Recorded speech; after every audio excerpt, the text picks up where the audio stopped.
Hey, Chisney. Hello, MonkieMar. Hello. Hola, chica. Oh, why is my phone? Hey, guys. Hey, Jess. Hey, Buffalo. A Hello. Buffalo Hello, soldier. everyone. It's funny that we decided to do a late live, and as soon as we set up, it's like some other people wanted to go live, and I'm just like, let's just go live anyways. Yeah. How is everybody?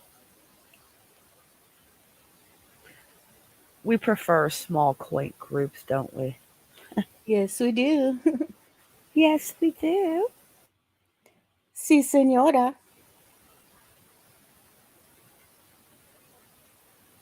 Hola, amigos y amigas. Hola, ¿qué pasa? It's not always the more the merrier. Right? Well, I left Enon Harsh a text message, see if Oh, he no. gets back to me. And then just before the live, I rang his phone number, but he did not answer. Hello, dear. Wow, you are brave. Well, I really just want to ask him why a hermit introvert wants to be on the news. Yeah. And I want to ask him about the picture that he's got on his wall, Mm-hmm. It looked like his signature. right? Hello, Bazing. Hello. I'm sure if he does a, if he did draw that, he's does a really great job. Yeah, we've got a lot. This live might go for a little bit, but I want to start with. We're gonna go ahead, guys, and get into Leilani, Okay. Billie Joe, real quick. Nothing, not a lot, but I just want to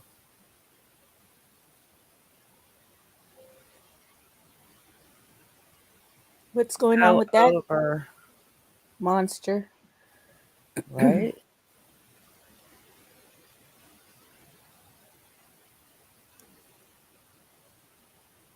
I have her indictment.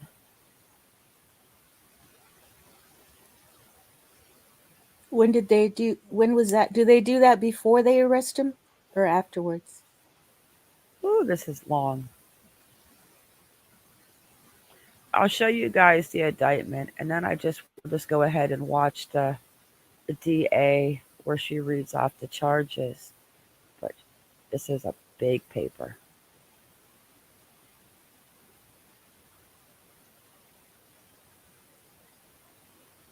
Malice murder, felony murder, 2 counts concealing the death of another, false report of a crime, and making a false statement.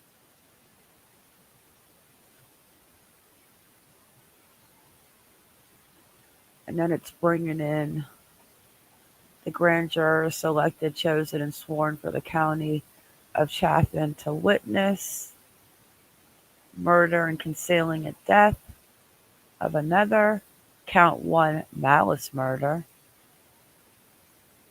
count two, felony murder.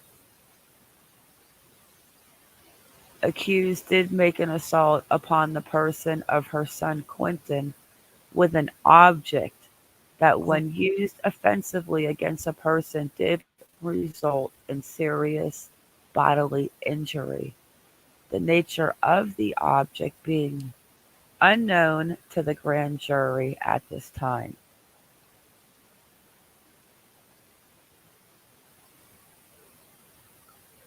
Wow. How do and you, hello, my elderly cats. Hey, Dragonette. cruelty to a Hello, child. Joan. How do you hit a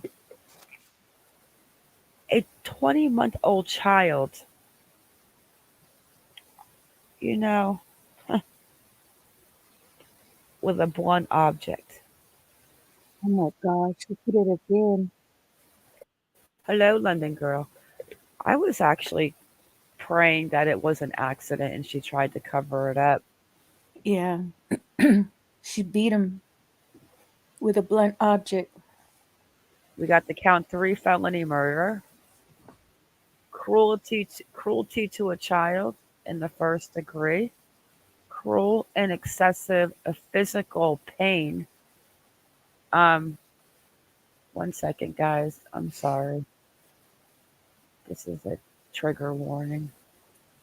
Sorry, guys. I haven't read this yet, so I didn't know that it was going to Okay. say cruel. Trigger warning. Cruel and excessive physical pain in a manner unknown to the grand jury at this time. Count four. Concealing the death of another. Unlawfully conceal the death of her son, Quinton, by discarding him in a dumpster at Azalea Mobile Home Plaza, which which hindered the discovery of whether Quinton was unlawfully killed. Hmm. Falsehoods in October. Count five. False report of a crime. Did willfully and knowingly give a false report of a crime to the Chatham County Police Department and law enforcement agency of the state by implying that Quinton Simon had been abducted by an unknown intruder.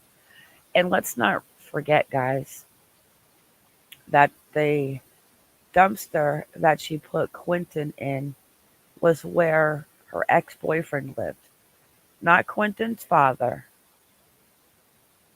not the other baby's father, not Quinton, not Sky.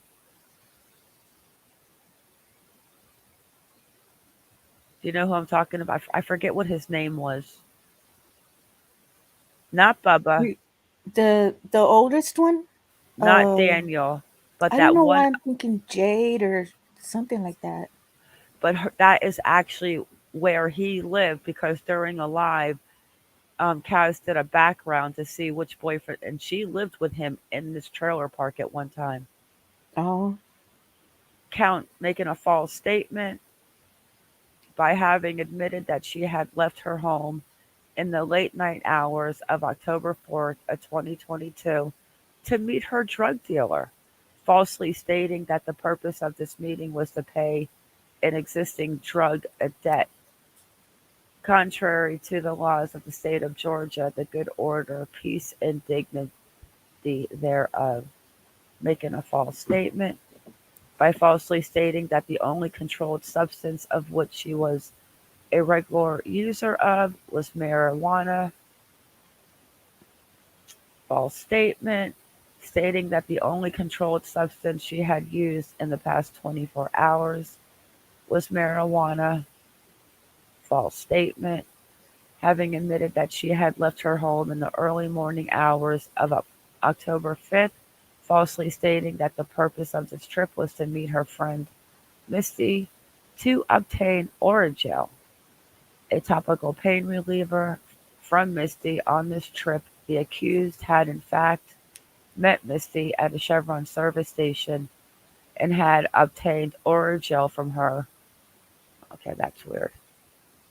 False statement that in the early morning hours, October 5th, she had in fact traveled to Azalea Mobile Home Plaza and there had discarded her son Quinton Simon in the dumpster. Oh God, who does that?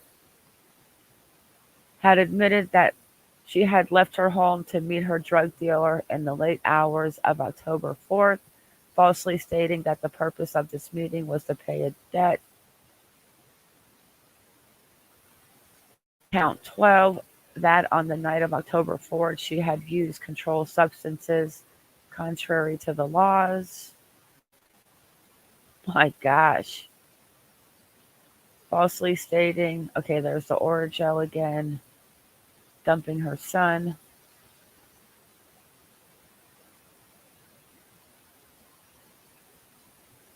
Okay, so another fault. Count 16 admitted that she had discarded something in a dumpster at the mobile home plaza in the early morning hours of October 5th, falsely stating that all she had discarded was normal household garbage. So why don't just do that in your front yard?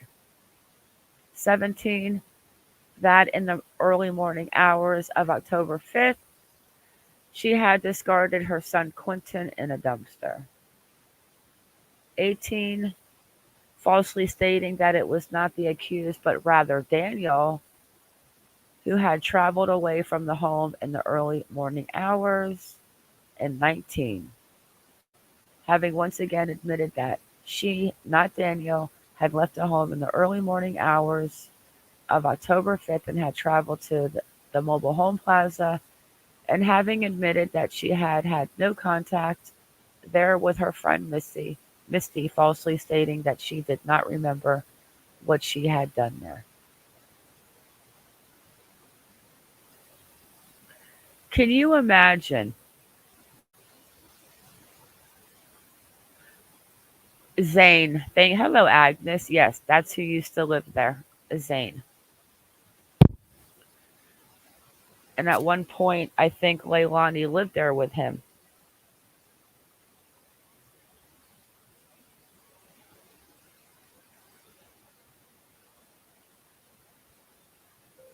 And then, of course, we know that Billy Joe got arrested in contempt of court.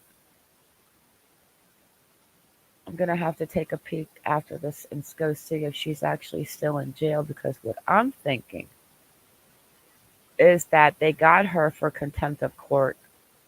But I'm also thinking, if she is she out of jail, guys, do you know? I've been so deep in the Idaho 4 and work that I'm not even sure what's going on anymore. But if she is still in jail, which I'm going to find out in a moment, then I have a feeling that she might be getting more charges as to the fact that she left these babies alone with Leilani.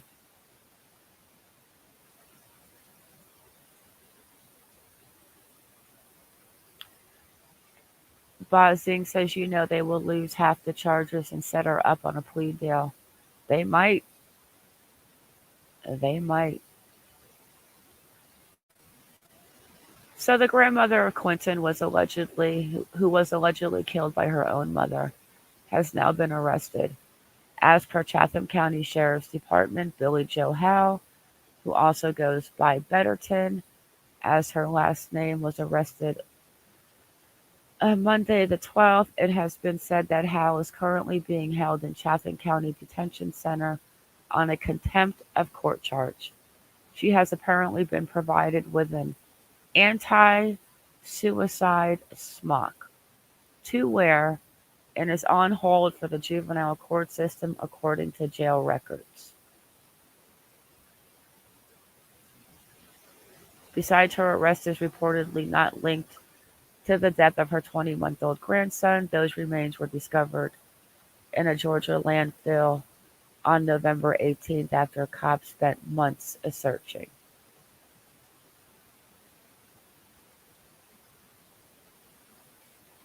And that just goes on about solving the case.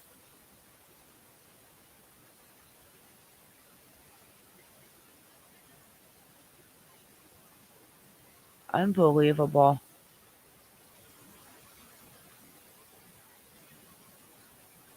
I mean, how old is Billy Joe?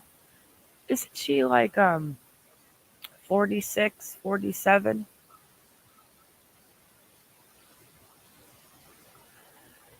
Yeah, Billy Joe. But I have a feeling that they're going to try to put something on her regarding. Hold on. First, let's go check real fast and see if what's going on. Let's go to the Georgia Department of Corrections. I hope Chisme is okay. I see that she bailed on us.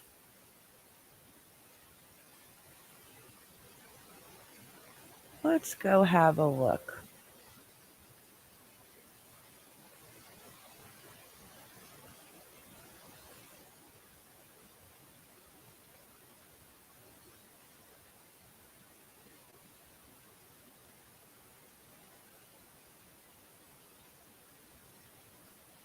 Let's go see what's going on.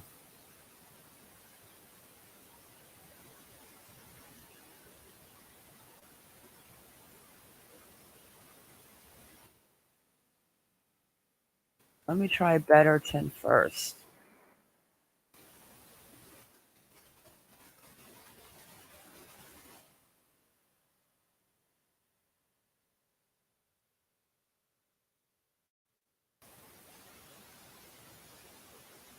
Nope. We'll have to go check into the Vine link, but let's try Simon. Nope. Let's try Leilani.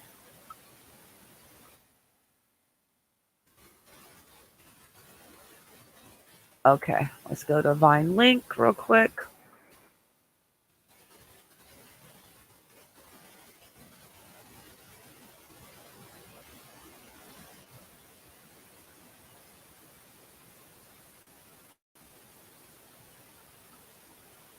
Girl, don't be trying to run away. All right. Up, I up. know my computer told me to- Are you okay? Yes, can you hear me? Oh, yeah, we got a little Yes, I'm feedback good. though. My computer. No, Okay, you're what good. about now? You're good. We're almost done. Sound I'm just looking for to see if Billy Joe is still in jail.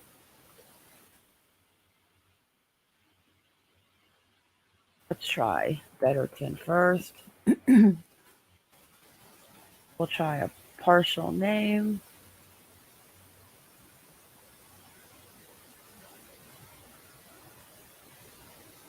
yeah, Jay's gonna be rolling, rolling, rolling down the river. Yeah, that's because she's still there. What do you mean? Oh, you're talking about Vine, Billy Joe, but I was talking about Jay Diaz. yeah, Vine link actually might be down. She looks older than 40, 40 something. Yeah, she's definitely.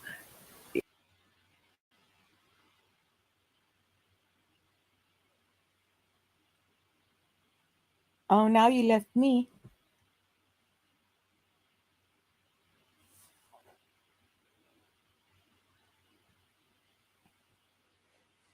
Yeah, there. Agnes. There were other people in the house. I feel sorry for Billy Joe. I think she really loves her grandson. Yeah, she loved him, but and she loves Leilani too. It's hard. If my son would ever do anything like that, which he's the sweetest guy, um, I wouldn't probably, turn him in that same day if I found out something had happened.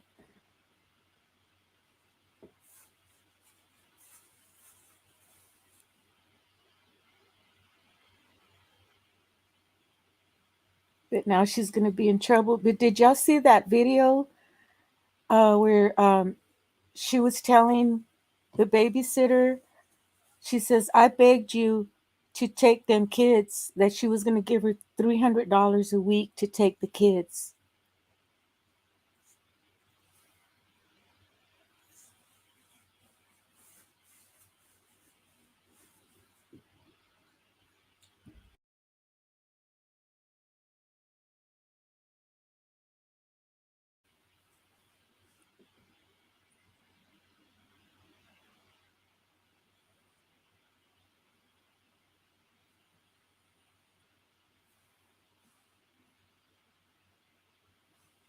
As far as with the Idaho for, I found a video of someone with binoculars looking over that way. So we're going to play that later on tonight.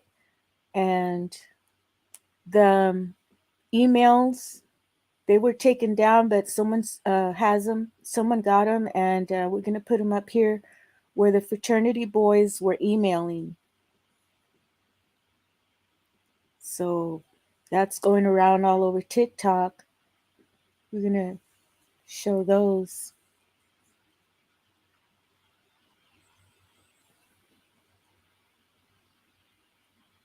What's new with you guys? Buzzing says, they'll lose half the charges and set her up on a plea deal. Yeah, she um, confesses, which it sounds like she has because, well, I didn't know about the blunt object, you know, and I didn't know it was, well, I guess I did know it was repeatedly because of the bruises, but now she's being charged with that. That's so cruel. Poor baby.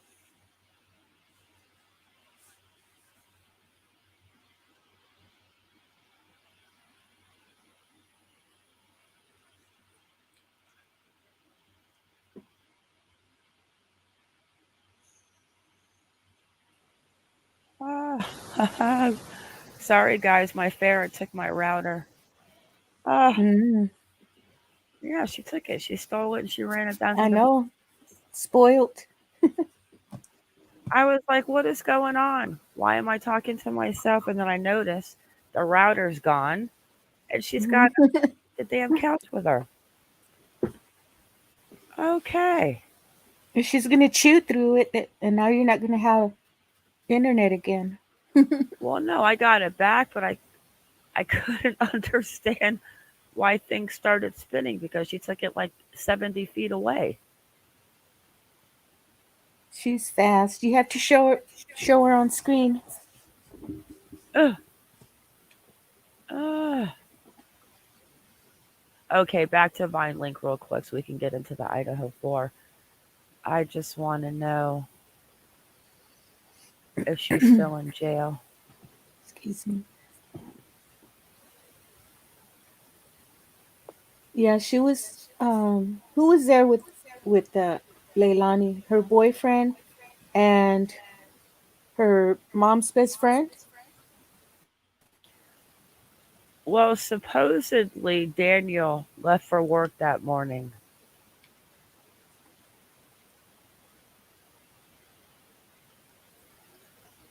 I think Leilani used his phone.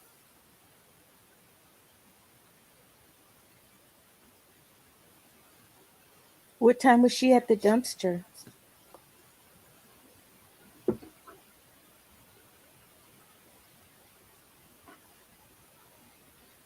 It was early in the morning. She claimed that she was going to get Oragel.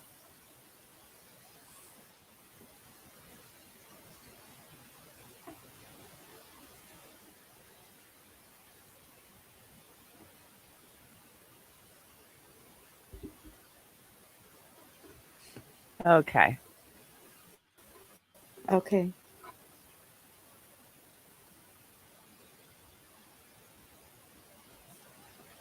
Okay, let's see if Billy Joe is still hanging out and let's try Simon. We'll do a partial name.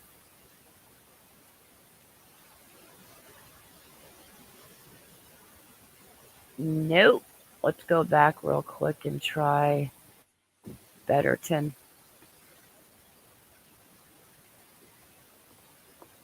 She has a dog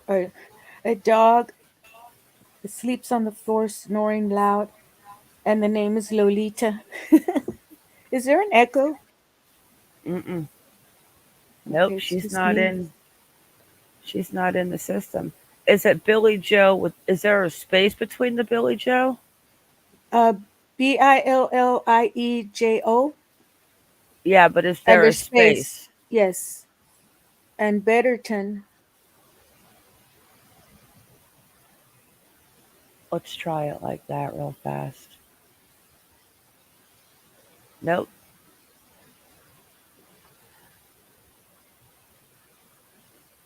All right. Let me just do Leilani real quick. which we know Does she's in jail. I And let wonder me if they stop. let Billy Joe out? Yeah, we're about to find out. I'm testing this Hmm. mic. Sounds weird. They're not even showing Leilani in the jail anymore.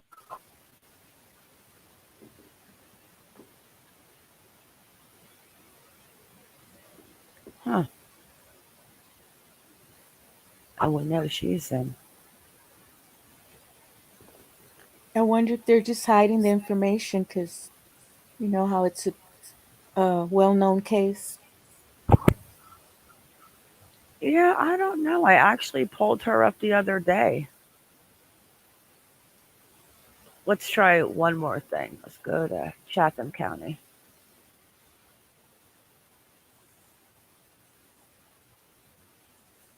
Chatham County Jail. So, are you guys ready for Christmas? No,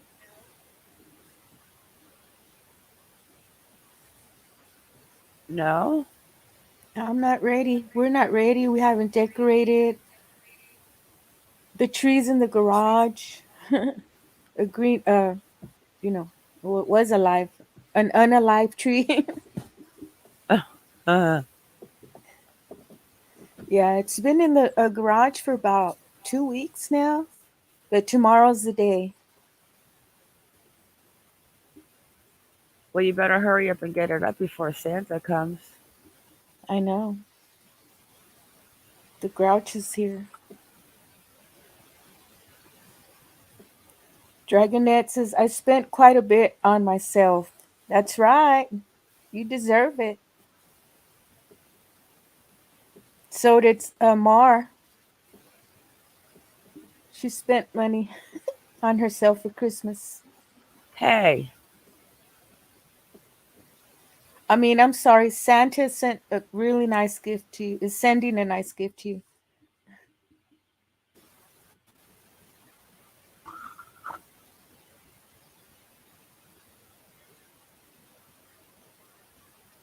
okay, I'm on the Chatham County. One sec.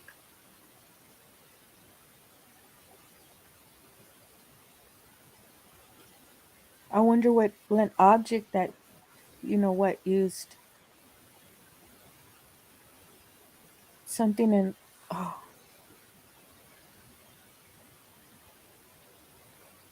on a little baby. Yeah, it's not How do you, under Howell. You looked under Howell, didn't you? how do you put a child in a dumpster? I don't know. Someone who doesn't have any compassion or and is selfish, like a narcissist, like her.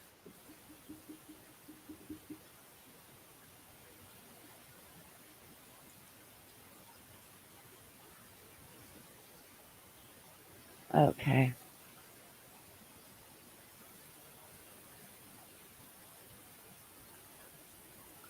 Yeah, I ah. Let me show you guys before we get deep into the Idaho 4 because I've got Dale Carson's back. Um, this is what my little monkey did said when I showed her. I told her I was gonna buy myself a Christmas present and I wasn't gonna buy her one.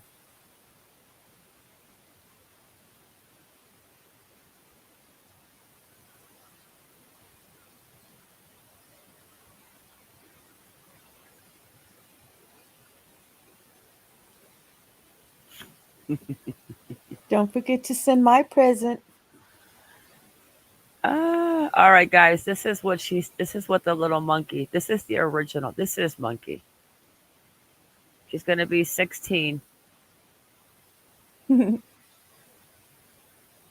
You see, she's sticking her tongue out.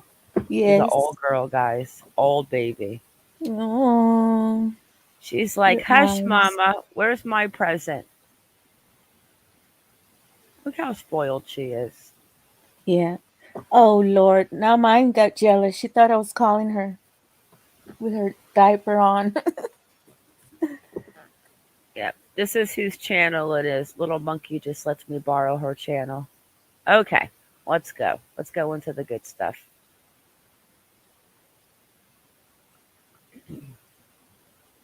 The good stuff. Yeah, she's an OG. Oh, she is an old girl. Okay, let me open up my note card because we have a lot.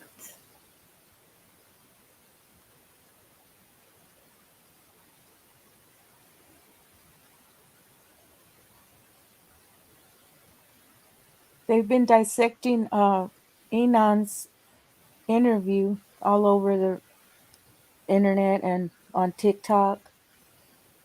You know, he really is a strange being. Yeah, people always ask me, Jess, why my name is MonkieMar. Because when I made this YouTube channel a long time ago, I made it for her, and her name is Monkey. And then it was called Monkey Girl, and then I changed it to MonkieMar because, I didn't want to piss her off and take her name out of it completely. So now I'm Monkey, Hmm. but she is the OG. Yeah, I like the video of you and Kaz in the beginning. You ready? Uh, And I like the okay. one where you're kicking her butt or she's kicking your butt. Oh God, I love those kangaroos fighting.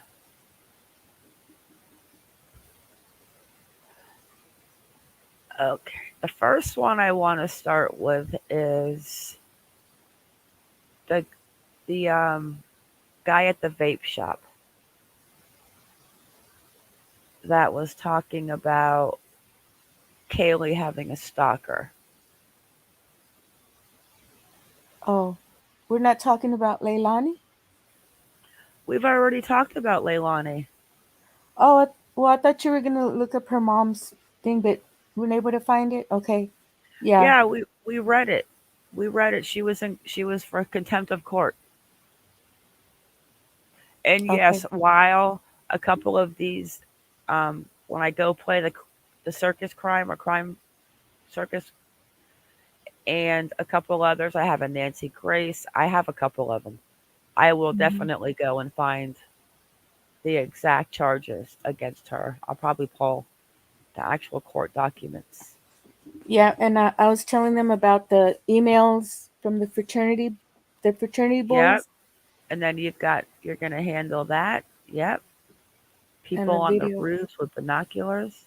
Yeah. And I was looking at the fraternity parties and they get wild and I can see what Enon meant about the noise sometimes getting kind of wild, but I can imagine sitting there lonely listening to people having a good time, whatever Hmm. they were doing, jumping all over the place, dancing and stuff, jumping on cars or whatever, and you're a loner and you're just sitting there wishing that you could have friends, that you could party with, and they're right there. All you have to do is open your door.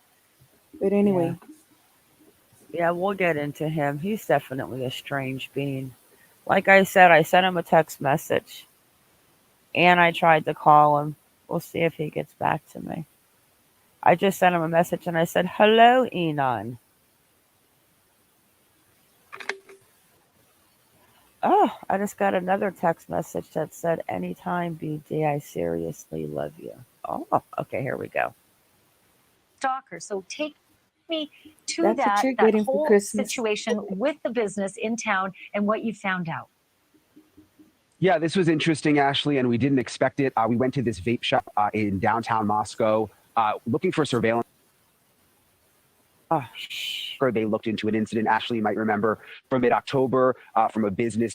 Billie had a stalker. So take me to that whole situation with the business in town and what you found out. Yeah, this was interesting, Ashley, and we didn't expect it. We went to this vape shop in downtown Moscow looking for a surveillance video. I mean, we've been going all over the place just trying to get any new information. And the manager actually knew Kaylee and Maddie. They had been there 6 or 7 times. And then he had a lot to say about the potential of this stalker. Listen to what he told me. So Kaylee and Maddie would both come in very happy, very friendly. They always were just such a smile on their face. Just like pretty much, you would say they're the light of the world, pretty much. Always happy and go lucky. They always came in just chatting. They always came with a group, like I said. They probably, I'd say, 4 or 5 girls at most, all the time to come in together. And I made a joke about it earlier. It was like, hey, coming together and stuff like that. Whoa. Oh, whoa. Just was it Kaylee who said that? Do you remember? No, it was Maddie who said that. Maddie said it, and it was kind of like more mentioning, like motioning to Kaylee too, like who was right next to her. So you could tell that like they obviously all were trying to keep Kaylee safe, and to be there for her as good friends. And then to know that a few weeks later, now I won't see their, or anything. So how long before the murder about was that? 3 weeks. I hope they had a good Thanksgiving break again. So, with a lot of the times with the kids, with the way after the pandemic, some of the kids leave in waves. So I was like, oh, I don't know if I'm going to see you this weekend or not. Hey, hope you have a great, Thanksgiving with your family. And that was the last I saw them. Did they elaborate any more on the stalker comment? They more or less kept making the comment that it always seemed to happen either by the campus or down on Main Street. And the last time the Kaylee more or less made it sound like it seemed like it was down on Main Street and that the person was coming from like around the Corner Club area. And then as far as I remember, it's the guy who ended up like trying to go and talk to her, and then he gave up on it and he ended up walking away. So she thought she was being stalked up to a certain point, and then looked behind her and he was no longer behind her. So I just want to make sure that I get it right. So yeah. Tell me again exactly what you remember. Just more or less, I made a joke about them being a group, and they just said, yeah, one of our friends motioning to Kaylee that she'd been stalked recently. And so then had people constantly following her around. And it's not just a one-off thing, that this is apparently something that Kaylee had tons of issues with. Apparently she always had somebody who's constantly walking behind her like that. So, and it was more so at nighttime when they were at the drinking and stuff like that. Because I asked them, like, is it at school? And she's like, no, when I'm at night, going out to the bars or coming back from the bars. And again, living down that way. Did she specifically mention the Corner Club? Not the Corner Club, but just in that general direction and stuff like that. So the only reason I would assume the Corner Club is because that's the only bar that's down in that area anymore now. So we used to have 2. One was TJ's and then the Corner Club now, then a whole block before it mingles. So how many times did you see Kaylee and Maddie? How many times would they come in the store? I'd say, now that I'm trying to think back in my head, I've only saw them maybe like 6-7 times total. So I say probably since the start of the beginning of this year. So we know that police have looked into the possibility. We know from police is that they've never found anything to corroborate there actually being a stalker. They looked into an incident, Ashley, you might remember, from mid-October from a business downtown, and said there was nothing there that they could figure out that it was actually a stalking incident. We're not sure if that's the same incident that Kaylee and Maddie were talking to the vape shop manager about, but certainly interesting to hear him say that. It seemed like he had spoken with them multiple times and about that topic multiple times as well. What about surveillance video from his shop, that manager? Was he asked for it? Does he have any? Would it be helpful anyway? Yeah, so he says police came to his shop a couple of days after the murders, and the video had been deleted there. He doesn't have cameras on the outside, but I guess they were still interested in video on the inside since the girls had been there so many times. But like so many other stores that we found, the video deletes after a week or two. What about the police? Did he tell the same story to the police that he told you? He says yes, and he mentioned that he has called the tip line, and also that the police had been in the store. So it appears that they are aware of the story. Well, that's incredible, because they had been saying that they hadn't found anything to corroborate it. And that sounds awfully like that fella heard them talk about concerns multiple times. Okay. Thank you for watching. Go to newsnationnow.com to find.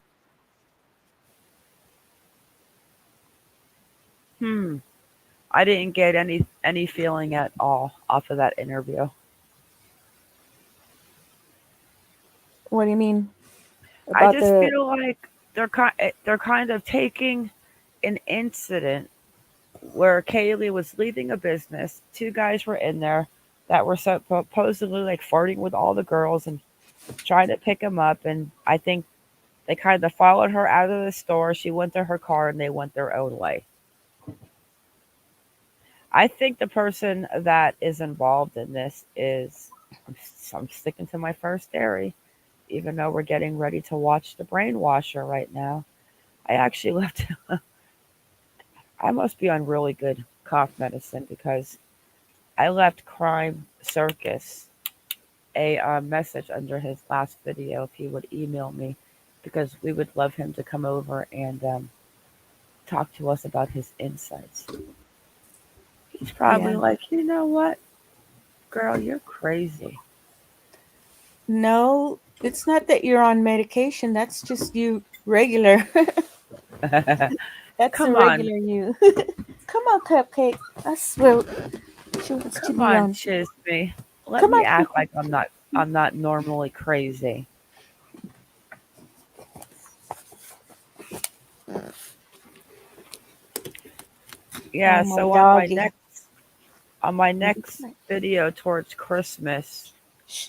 I am going to do something to I'm going to put it on subscriber mode only.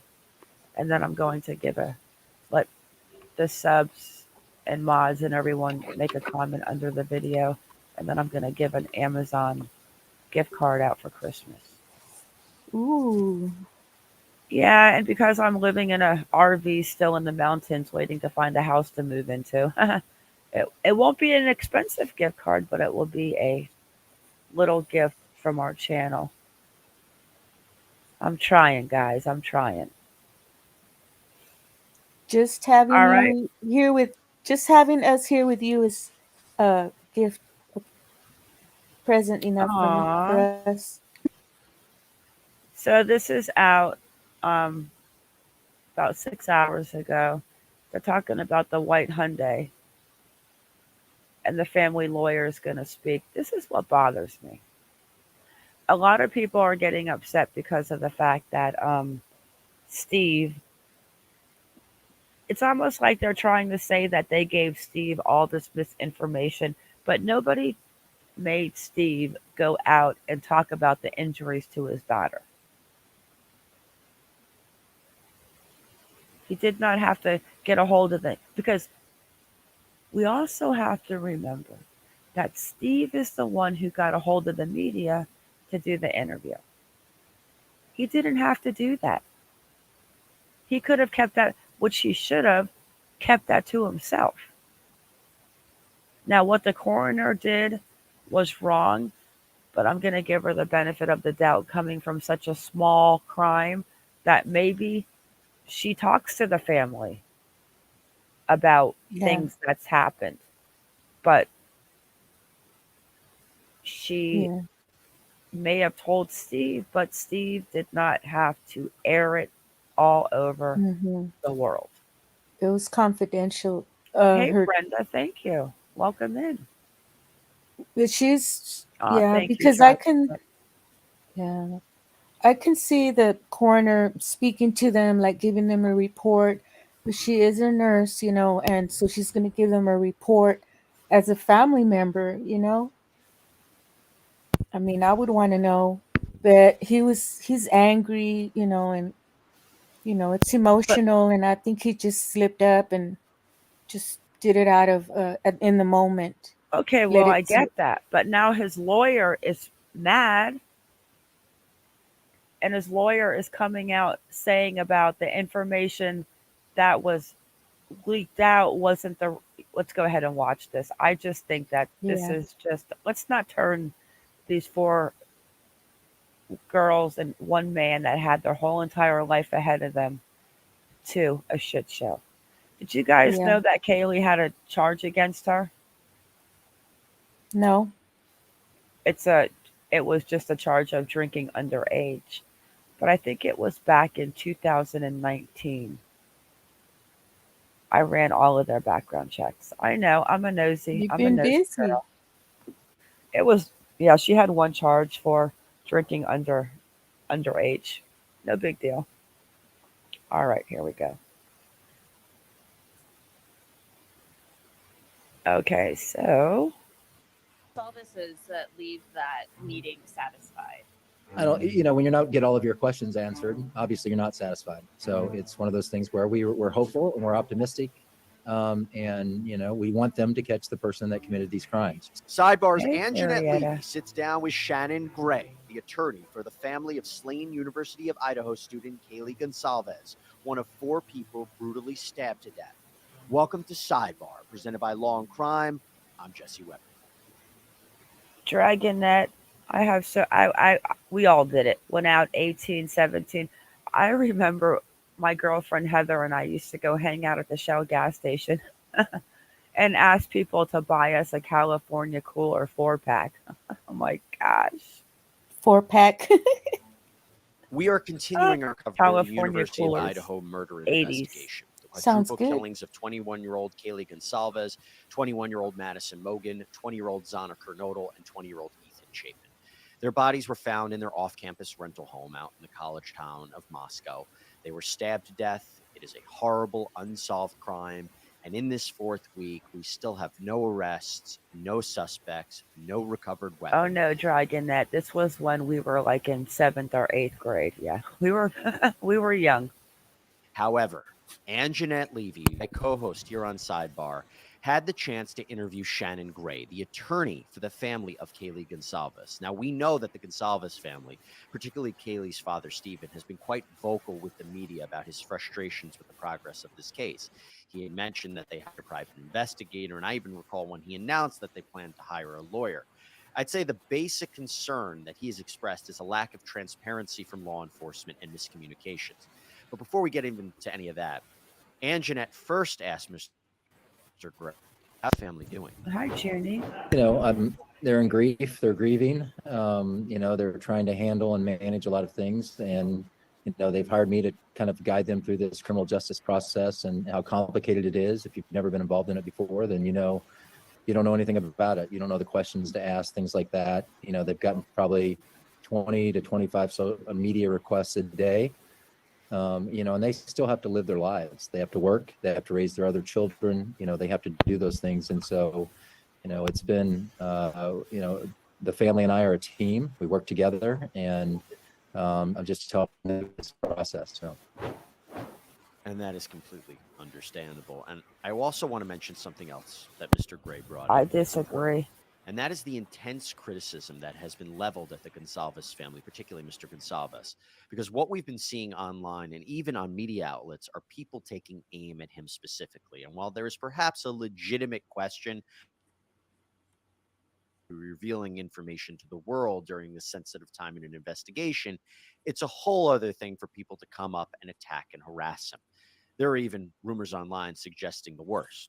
They're accusing him of being involved in what happened, which is just absolutely terrible. Oh, stop. They So are before we not. go any further into this interview, I think it is very important to hear what Mr. Gray had to say about that. One person did, the but families are going through a tragedy right now. I mean, if we're talking about the ex-Navy SEAL FBI John Gillian, he was not saying that. He was just saying about everything that he was coming out with and saying that he knew so much that he could have been a murderer. He could have been the murderer, but he was putting it in a context of just saying way too much.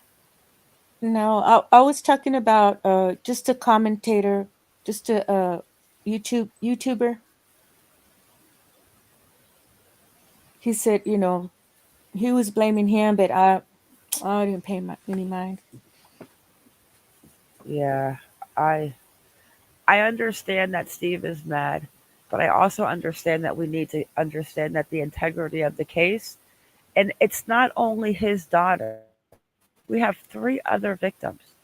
And when Steve came out and spoke about Maddie and Kaylee's wounds, he didn't have any right to talk on Maddie. I'm sorry. He needs to keep Yeah. his pie hole closed. Hello, Money Moves. Hi. You say all that and then, hello, my name is. Hi, guys. Yeah, I know Right? what you mean, but he's really, How? heartbroken and angry. But I get that. But you're hiring a lawyer now because you want uh, I can't relate to this. I'm trying to think of one person that ever came out with a lawyer because they wanted. This is a quadruple homicide.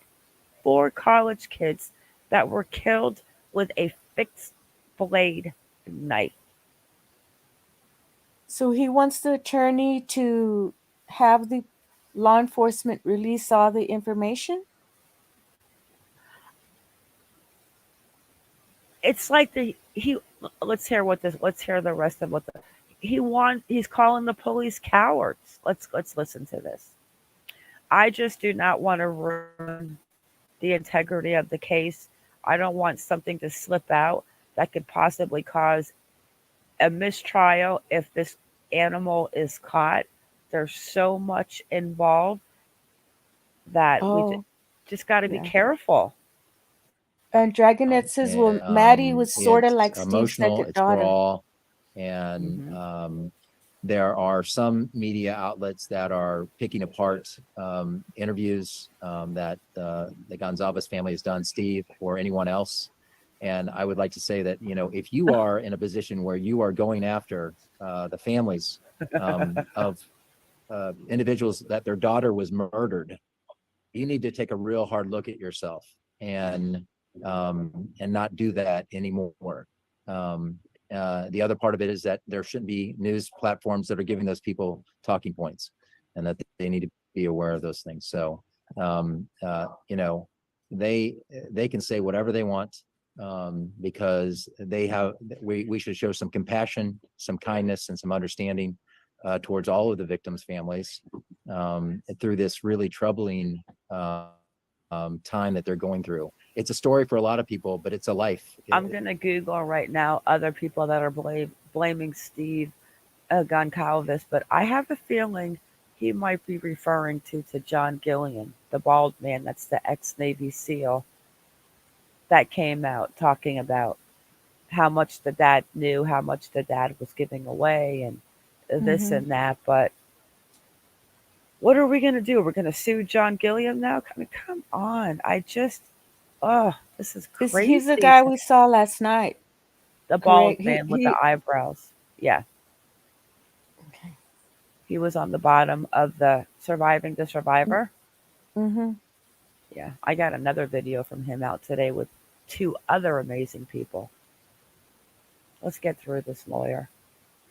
This is a life tragedy for the families. So just making people aware of that. All right. So now let's get into the frustrations. It's also freedom of speech. If somebody wants to put words that maybe the father's involved and blah blah blah, this is crazy to me. Crazy.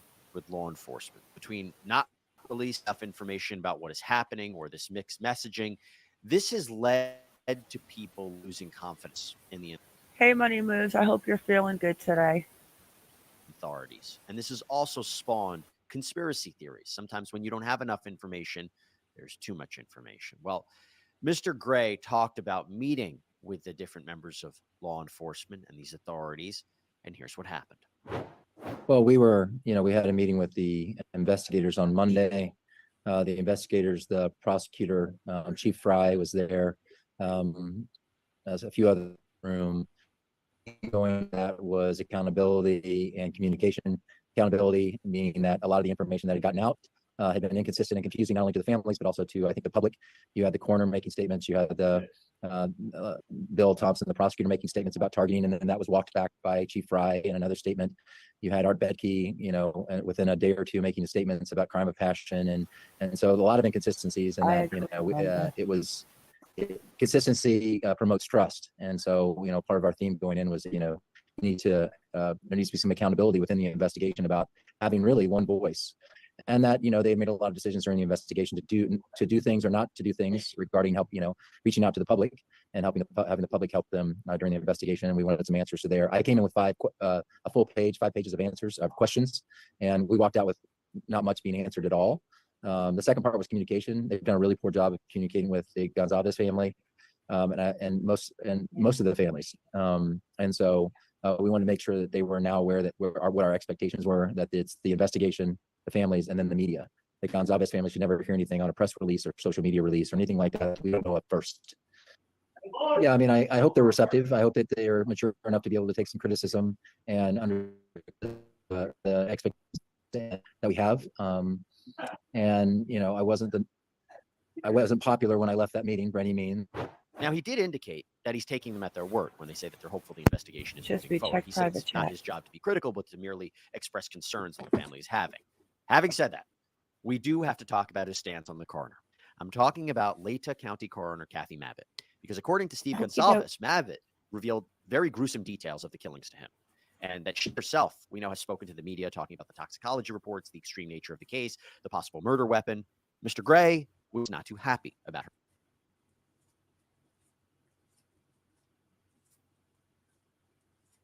Real quick, guys, Mr. put a Gray. 1 in the chat. Put a 1 in the chat if you think that the coroner/nurse before these murders happened, if something did happen in town and somebody died, do you think that she contacted their family exactly as she contacted these family members to let them know the outcome of the autopsy or the manner of death? Me personally, I do not think that this is out of the norm for her in this small county. Mm-hmm. What do you think, Chiz? I think she's used to doing that, and they probably all know each other. Mm-hmm. And if the family called her, I think she was, she felt that it was okay to give them an update, because it's family. Exactly. So if she's giving the family members updates and she's saying whatever, or they're trying to take what she said out of context, but at the end of the day, she did not say, "Hey, Mr. Goncalves, make sure after we hang up the phone, you get a hold of Fox and do an interview and you tell them everything that I told you." I understand that he's mad. I think what Steve really needs right now is to talk to a therapist. I know it sounds crazy, but he needs to talk to a therapist. He needs them to work the case, and he needs to make sure that for his daughter's sake, that he does not jeopardize this case. Her comments. I agree with that. Now I'll be Well, I right mean, back. I have I got to use the little corner. girl's room. Number one, Okay. expressing all of her opinions over the media at, I think, at inappropriate times. Number one. Number two, making a personal phone call and describing graphic details of what she discovered and I what agree, she Shredder. to the family. I don't think it was beneficial Yes, in he any may way. need some I don't think she did it out of for a place now. of spite. I think she did it because she was, trying to give them more details. But once you hear certain details, it's not helpful to the family and certain Yes, things. Raul. So, and Yeah, I, coroner is a nurse, I an can go on and on attorney. about the coroner. The idea that she's a criminal defense attorney at the same time that she's a coroner, There you I think go. could present a conflict down the road. And the fact that she's continuing to defend people during this investigation. And she's done it before. I mean, the fact And is interviews. that she was involved in she was a coroner on a murder investigation in Moscow years ago. And she also was the defense counsel on the case, which What? blows my mind. That's Yeah, that bizarre. conflict of interest could be a problem for sure. That case that he mentioned, we believe, is the James Curtis Leonard case. You can definitely. Okay, that's bizarre. They need to fix that. I do not agree that you are going to do the autopsy on a victim and then you are going to be the lawyer in the trial. That yeah, that to me is definitely crossing a line. But then again, you're coming from a county that has what, 4 police officers and 2 detectives? I So just don't she did do the autopsy? On what he's talking about right now, what he's going to talk about right now, yes. Okay.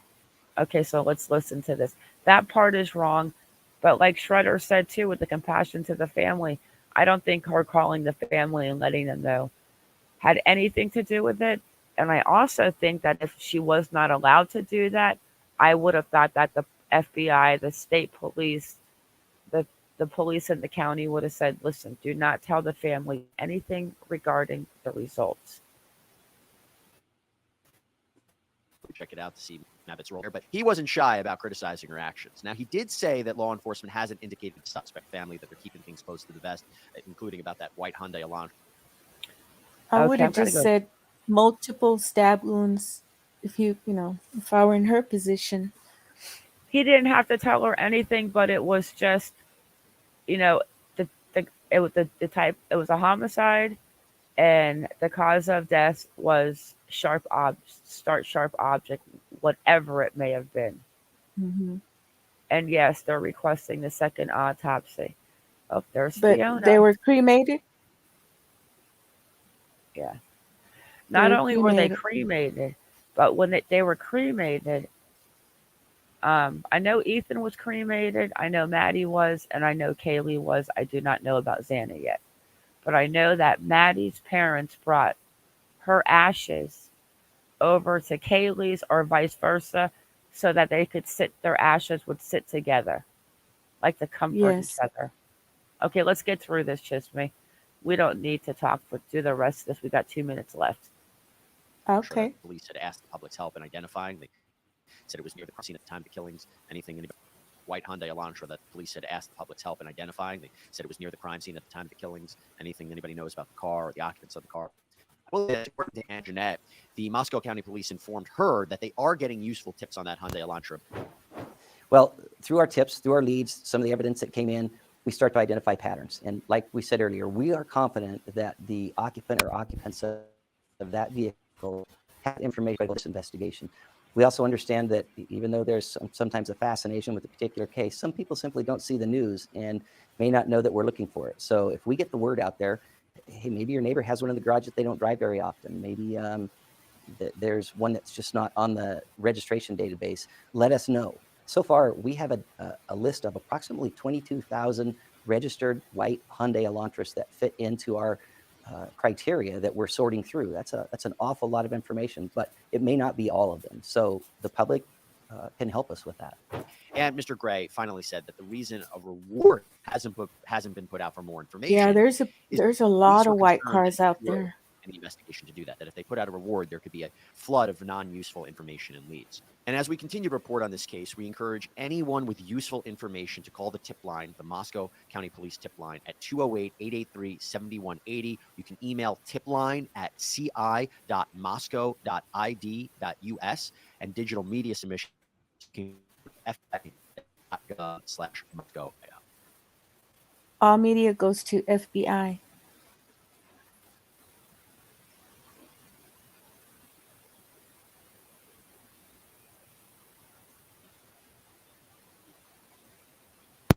Hello, Bernadette. She doesn't do the autopsies. I think she actually did the one on the last case. They said that she did the autopsy, and she was That on the defense team. that's what Hello, I heard. Raul. Yeah. Yeah, she most certainly did. Okay, guys. Well, I wonder if she's a physician's assistant, but I've never heard of a physician assistant doing an autopsy. I'm going to make sure I'm going to look into that real quick.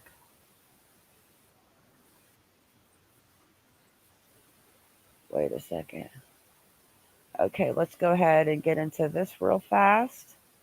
I'm trying to get the basic short videos out of the way real quick before we get into a little crime circus and a little Dale Carson and Nancy Grace. Lib, sick. Hope you get better. Who's sick? Lib, Lib fighting Com, off COVID or the flu or lungs hurt. hi, And Lib her Com. lungs. Do you have a really deep cough in your chest of congestion? Oh, well, yeah, we'll talk about. I still claim I still stay to my thoughts. Let me see. I have my phone on Do Not Disturb. Let me see if Enan got back to me. Yeah, the coroners don't do the autopsies, but I think that this lady has been. Yeah, I'm going to find the report right now and tell you guys exactly who did it, but let's go ahead. 4 minutes long. This is on the latest on the Elantra, but she's got this guest on that I found. Do-it-yourself interviews that Moscow police are dropping almost every day, and again, asking and answering their own questions with no reporters allowed, and it's very important to point that out. Earlier, Christy Gonsalves, Kaylee's mother, said in an interview that her family learned about that vehicle at the same time and in the same way that everybody else did, with a press release. The victims' families have long complained about a lack of information from authorities. And on that front, Mrs. Gonsalves related to NBC a bizarre and disturbing incident involving the coroner, Kathy Mabbitt. She says that she herself has never spoken with this coroner, but that her 17-year-old daughter has. That would be Kaylee's teenage sister. She says the coroner spoke on the phone with the teenager and gave graphic details of how her sister was murdered when asked. To help break all of this down, I want to bring in Bobby Chacon. He is a former FBI special agent and expert in criminal investigations. He also happens to be an attorney. Bobby, thank you for being here. So much to go over with you. First, about that issue where the coroner tells a 17-year-old sibling what exactly happened to her sister. That doesn't sound like protocol to me. No, it certainly is very bad practice. I've never heard that before. Talking to a minor family member, sister, poor practice. I mean, all communication should be consolidated. It should be one point of contact with the authorities to the families. They should be updated on a regular basis. This way, they're not going to 3 or 4 different sources. The coroner's office, and I get it. The coroner's office operates separately than the police department, separately than the prosecutor's office. But they all got to get on the same page, and they've got to put one person in point of contact that can update the families in the loop. Would it be protocol for the coroner to be able to speak to parents if the parents wanted that information? I mean, they're adults. Yeah, sure. I think that I've heard that happen before, but again, you do it in conjunction with the investigators, because obviously maybe in the coroner's reports that you don't want getting out, even to the family, at least at this point in the investigation. So I think it's always good practice to coordinate between the coroner, the investigators, that are all on board already, and they all know each other. I'm sure they all talk at some length together. So I think that it's good practice to be coordinating all of this information together so that you don't get this lack of information or different information, conflicting information going out to the families. So the other issue Brian was able to break today was that manager of the store said Kaylee and her friends were always in the store. He said, I'd just seen them 3 weeks prior to their death. And he said that it was a regular conversation he had about the stalker, that the girls were worried, that Kaylee was worried, that they actually would walk in groups because Kaylee was worried, that she would change her behavior, especially downtown and at that corner club bar, which is the last place they were before the food truck, before coming home and being murdered. And yet the police told us that they'd run every lead they could on the stalker and couldn't corroborate it. But there's Brian, he found a manager who said, I saw these girls all the time. I talked to them all the time. Yeah, I think, I don't know if they're parsing their words, but I think they probably have a lot of uncorroborated, or what they think is uncorroborated information on stalkers or stalking behavior. It'd be very uncommon for college-age girls on this kind of campus who are very fun-loving and outgoing not to have the interest of guys that they're not interested in. And so I think that, beyond the 3 victims that are deceased here, they have friends, and it would really shock me if the police didn't have the same information from some of their extended, circle of friends, because as you said, they've been talking among each other like this. They've been talking to that store manager. It's very conceivable that other friends knew about this behavior and knew about, this person or persons. And the police are, maybe they're running out a bunch of leads that they haven't found a second or a third corroborating source for. But it's my thought that they probably are following this stuff. They just haven't gotten enough of it. Thank you for watching. Go to newsnationnow.com to find News Nation on your television provider. And don't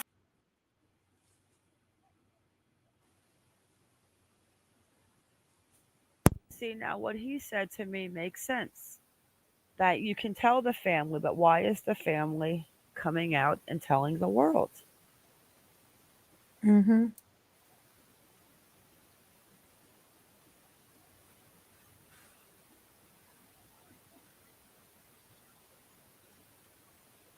Yeah, they look young, but they were messed up, especially Maddie.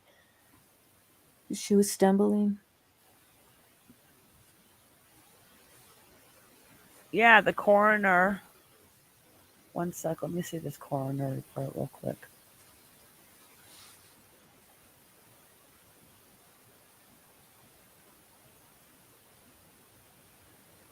Yeah, I heard about her, Hannah Cleary. She was Maddie's roommate at one time, In the and dorm. they say that Maddie was a mean girl, and that she bullied her. Okay, let's get into the little creepy guy.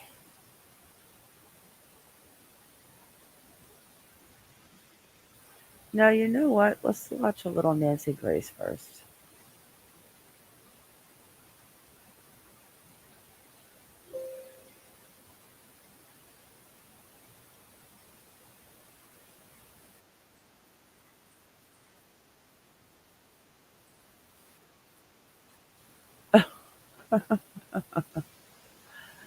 You know, I'm not a fan of Nancy Grace, but I love Dale Carson. But some of the things that she says is just, they were slaughtered in their beds, we think.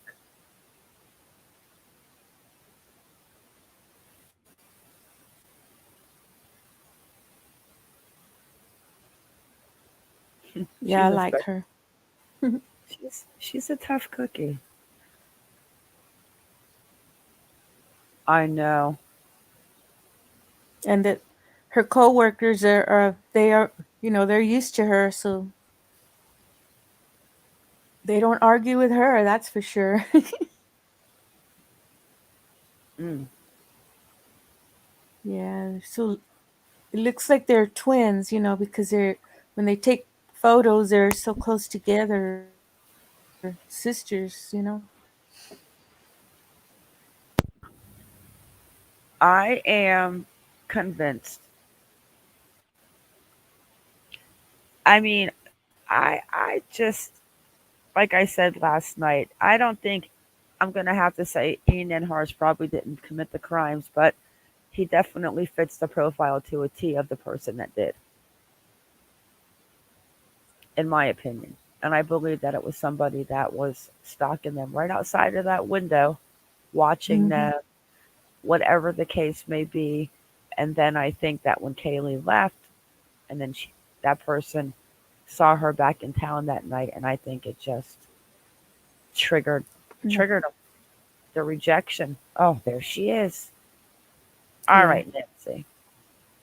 And a big shout out too for Ickmel on News Nation with Banfield. Good for you, Hmm. Ickmel. Yeah. All right, here we go. As at least some of them slept in the last hours. Critical video surveillance footage emerges. I'm Nancy Grace. This is Crime Stories. Thank you for being with us here at Fox Nation and Sirius XM 111. First of all, take a listen to our friends at crimeonline.com. Detectives collected 8 hours of surveillance video Tuesday morning from a gas station in Moscow, where a clerk saw a white sedan passing by at 3:45 a.m. on the night of the unsolved stabbing deaths of 4 University of Idaho students. An overnight assistant manager told Fox News that she's been reviewing the tapes a little bit at a time over the past few days, looking for clues in her downtime on the graveyard shift. She said she was not working on the night of the murders, Monday night. She said she reached the 3 o'clock hour and spotted the car. The car drove by real quick, she said, and then it turned down a side street off Highway 8. She said she took a picture of the screen and sent it to an email address police have set up to receive tips, and a few hours later, detectives gathered up the footage. You know what? I hate people that say, I told you so. I hate that. I try never to say, I told you so. Got an all-star panel, but first, I've got to go to Cheryl McCollum, forensic expert, founder of Cold Case Research Institute. She's at coldcasecrimes.org. We fought in the trenches. I, as a prosecutor, she is a forensic expert for 10 years and more. Cheryl, how many times have I screamed, look for video? Remember when this became pertinent in the Alex Murdaugh case when a stranger shot him in the head on a rural road? Absolutely. And I said there's going to be no video footage on that rural road. But what about the turn-ins to get to the rural road? Sure enough, I believe it was at Ebenezer Baptist Church sitting right there at the turn-in with the camera front and center. And here you had to get a gas station clerk to find the video of the Elantra. Really? here's this girl, this woman in her spare time coming through video, and she basically has to deliver it on a Christmas tree. I mean, just thank God we've got the video, Cheryl. Thank God we've got the video. But Nancy, even more specific, on your show, I even said, looking at the camera right now on my phone, I can see the gas station. Yeah, you did. I mean, should we just, you know what? We should start downloading crime stories and uploading it onto the FBI website, for peace sake. Guys, not only do I have Cheryl McCollum with me, I'm going to go one by one as I go to them. But guys, remember, as I tell you over and over, I'm not your school marm. This ain't high tea at Windsor Castle. Jump in if you have an idea. Clearly, the police need them. They need every idea they can get. And I'm not suggesting they're not good. They're fine. But the more people thinking and analyzing, the better. I want to go now to my new friend, Chris McDonough, and I believe his wife, somebody he keeps calling honey, on the video that he has, and the interview room. And it is, I've spent way too much time on the interview room. He's director at the Cold Case Foundation, former homicide detective. You can find him coldcasefoundation.org. Chris McDonough, question. And Fox Nation, if you could show that video that we're talking about that was obtained from the gas station. In your video, you are driving up very slowly the main street there in Moscow, and you turn left, as I recall, at a gas station. Is that the gas station, or is it? Yes. That is the gas station. No, that's not the right one. That's not the right one. No, it is actually on another approach, Nancy, into that area, meaning from the main 95. So there is a way around that A&W down at the corner there, which is on the video. Right. And the gas station that this vehicle is seen is approximately 1 mile away as a crow flies to the house. And there is a back way to get into the student, campus area. But once you're on that main road there, Taylor, you're stuck. It's one way in and one way out. Okay, let me just digest what you're saying, because Taylor, I don't know how it starts, but it turns into something that almost looks like an alley, and it goes up between houses, which, as you point out, those houses do not have video surveillance on them, as you were looking for any other cinder blocks in your video. And you go up Taylor, and there's the house, the front entrance, Jackie, right there. So you're telling me this car speeding by, it was going at a pretty good clip. The white Hyundai Elantra in question is speeding by 1 mile from 1122 King, which is the murder house. 1 mile as a crow flies at 3:45 a.m. Right, and I couldn't tell personally if the vehicle's leaving or coming towards the area. And what the challenge with that vehicle, though, is once it gets up onto King Street, where 1122 is, they have to go up that road there and around that building and back down the side of the house, and then come either park on that street or park in that parking lot behind the house, or park in a parking lot next to the apartment complex. Exactly.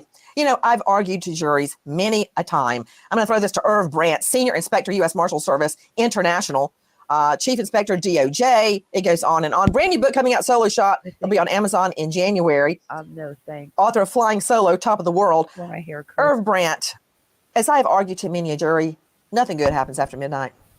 This is 3:45 a.m. What is this car doing? Speeding, we think, from the murder house. At the time of the murders are placed between 3 and 4 a.m. Oh, that's correct, Nancy.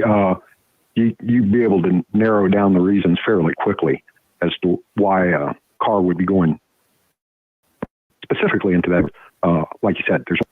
You know what? I mean, I find this so ridiculous. I know I could see if we were in a 55 senior HOA guarded gate complex, but it's weird to see a car speeding at 3:15 at that time in a college town. See, I don't think that's weird. No, I don't think so. I mean, they make it sound like it was going down like an assisted living facility community. Yeah. It's a college town. It was the weekend. Yeah, and they're buzzing. They might want to pee or something. It's just, they might want tea and go start doing some fire sticks down the road. Yep. Or bringing over a bottle of wine that Kaylee just wanted to drink with him. And look at the picture of a gallon bottle at E9's house. Yeah, he's a creeper. One way in, one way out. It's not like they were going somewhere else. They were heading into that neighborhood for a reason. So it's imperative that they identify that vehicle and the people that were in it. We have looked.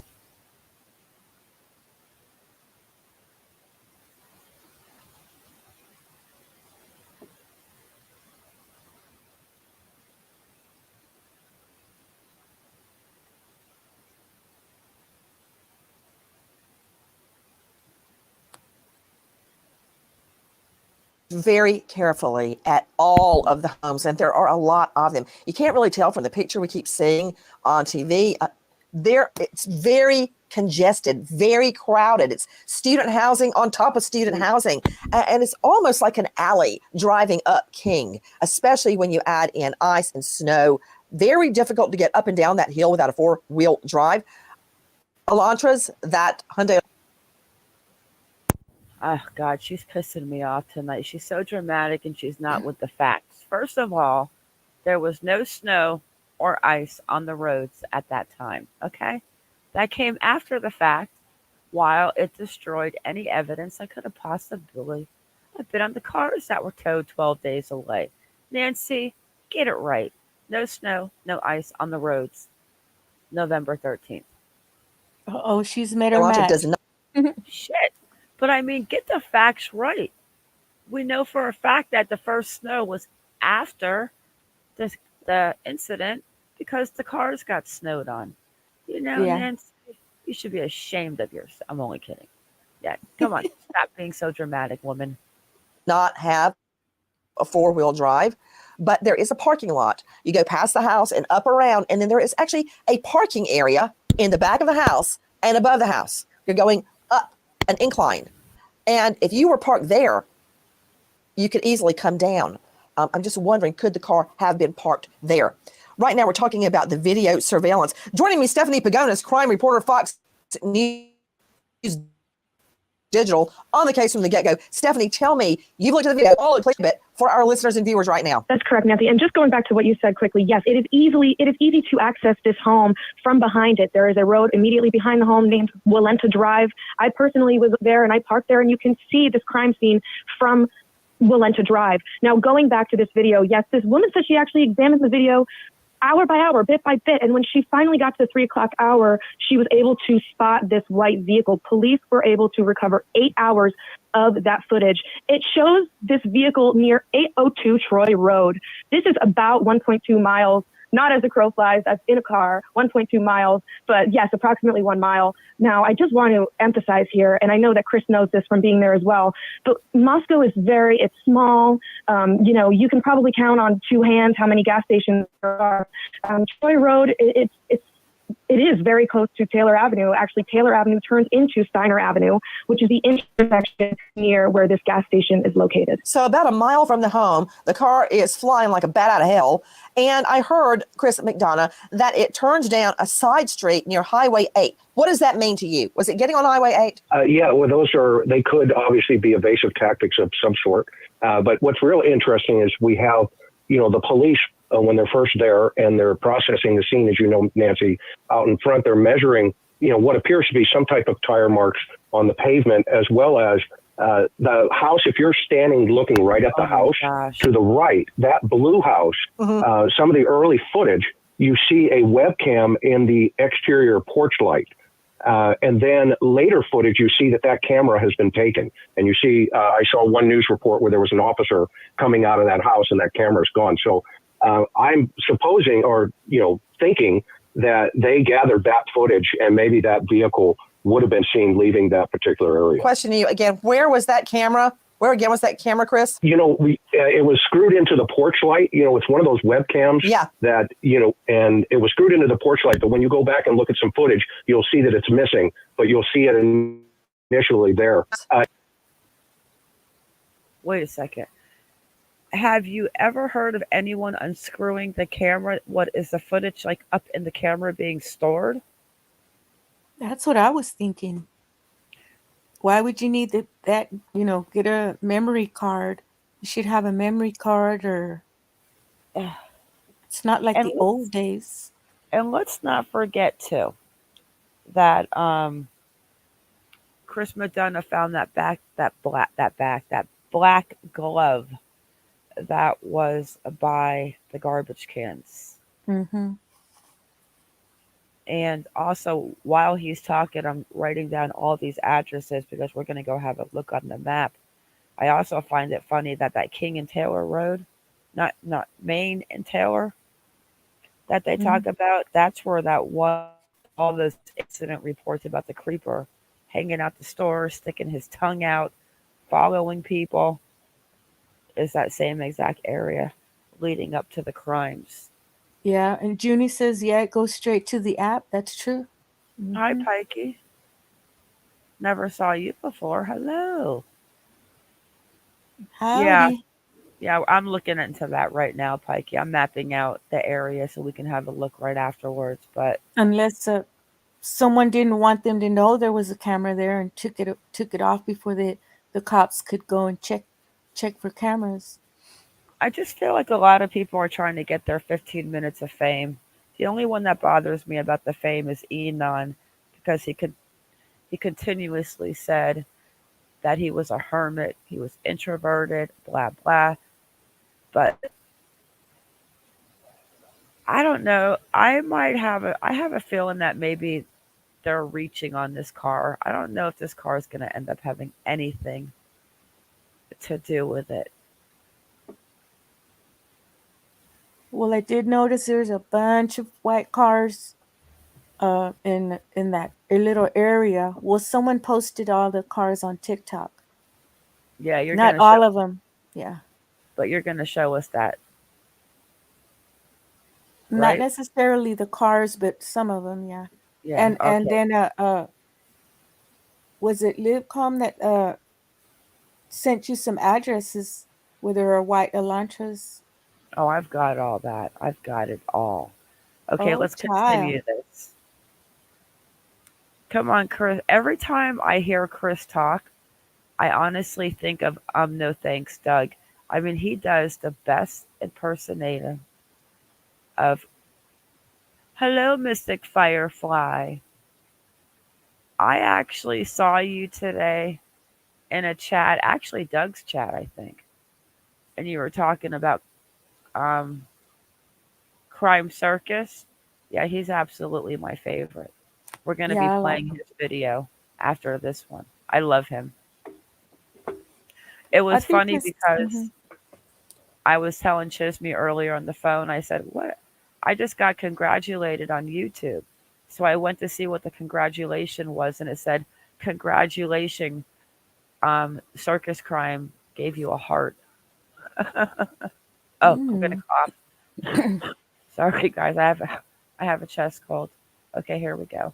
It's the house to the right of, if you're standing in front of the Target house, 1122, it's the immediate house to the right. I think it's blue. Yeah, I saw that. Take a listen to our friends at Fox. Yeah, Mystic. We've played all of his videos almost. I played him from day one when I found him on Twitter. I think he's great. He almost brainwashed me into thinking that it was Jack DeClore, but I don't think it was Jack. Hey, Cat Eyes. I think it was a Hi, Cat person. Eyes.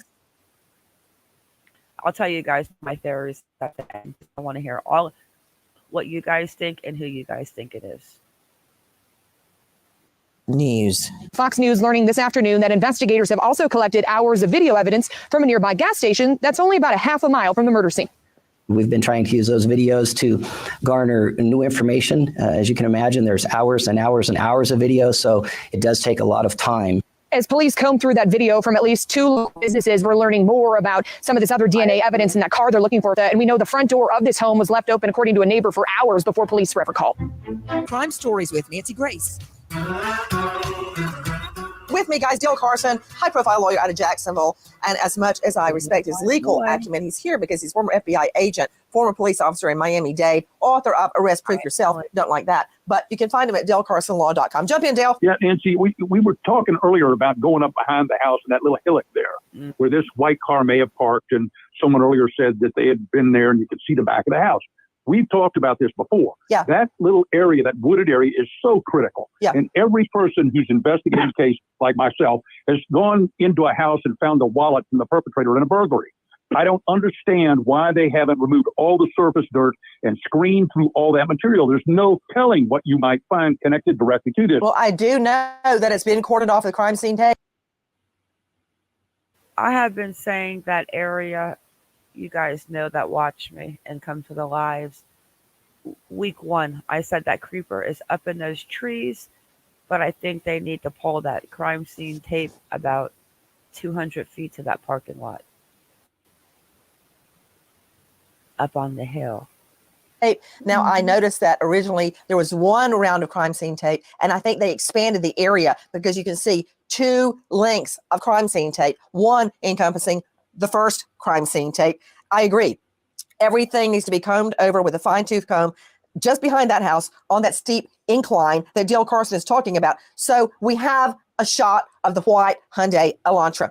I've looked at it. Stephanie, agree, disagree? You can't see who's driving it. I agree. I can't see who's driving it. Yeah, I tried. Believe me, I tried. Me too. That's not all that's happening. Take a listen to our cut 155, our friends over at Fox. The coroner here in Idaho tells me that investigators did put paper bags on the victim's hands inside of the home before they moved the bodies, which is critical to preserve DNA evidence. The hands, Martha, are so important in this investigation because if these victims were able to try and fight off the killer, they could have that killer's DNA, like their hair, skin, or blood, underneath their fingernails, which is now being tested. That is, of course, I'm a JD, not an MD, and certainly not a medical examiner. That's medical examiner rule 1. Bag the hands. I remember the first time, my very first homicide victim named Mary. She had her hands bagged, and they certainly did not teach me that in law school.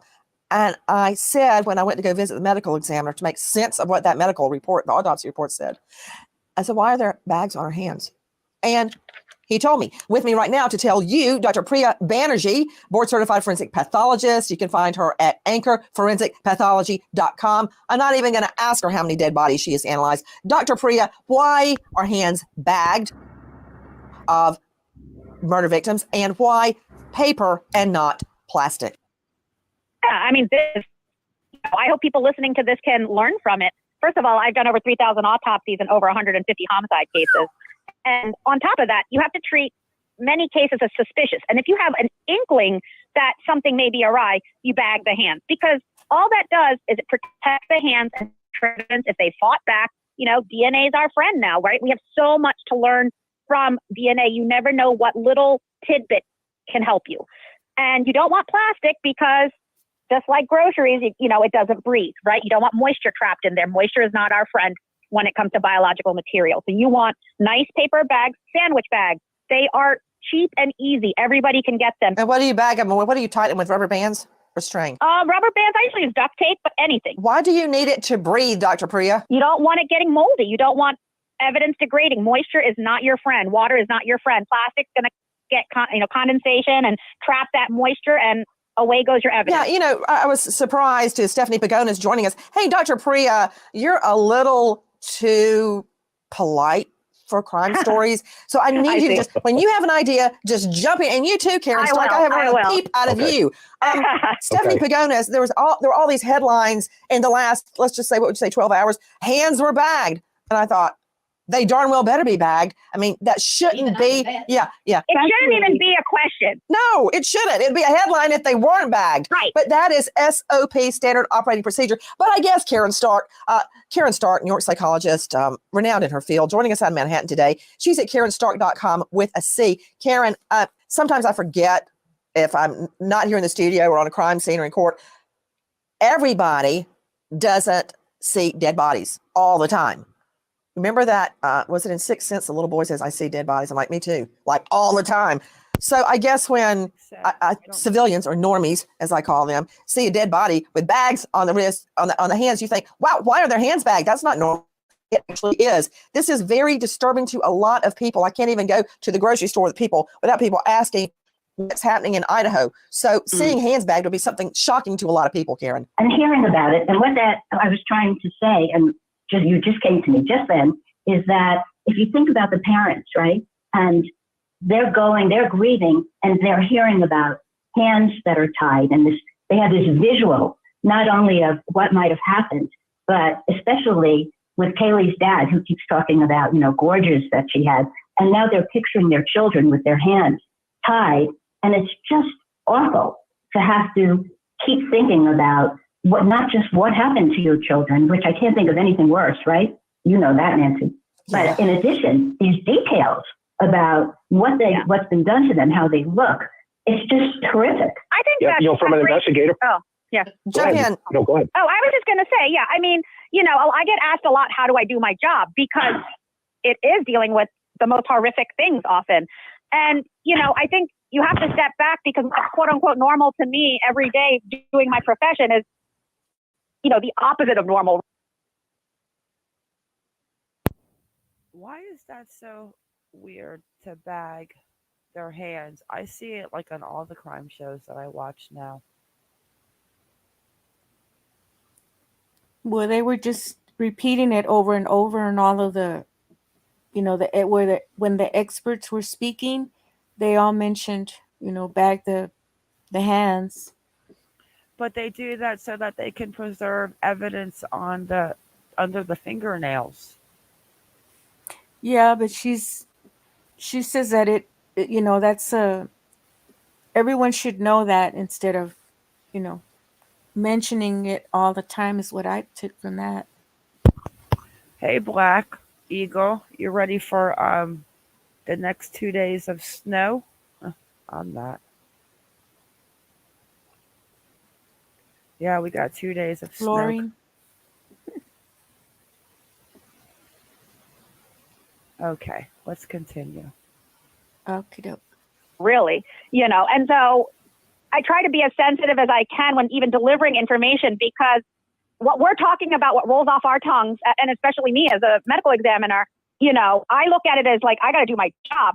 And if I wasn't able to be tolerated, I couldn't do my job. Speaking of your job, Stephanie Pagonis with us, Fox News Digital, the coroner, who is not a medical examiner, is not a medical doctor, as a matter of fact.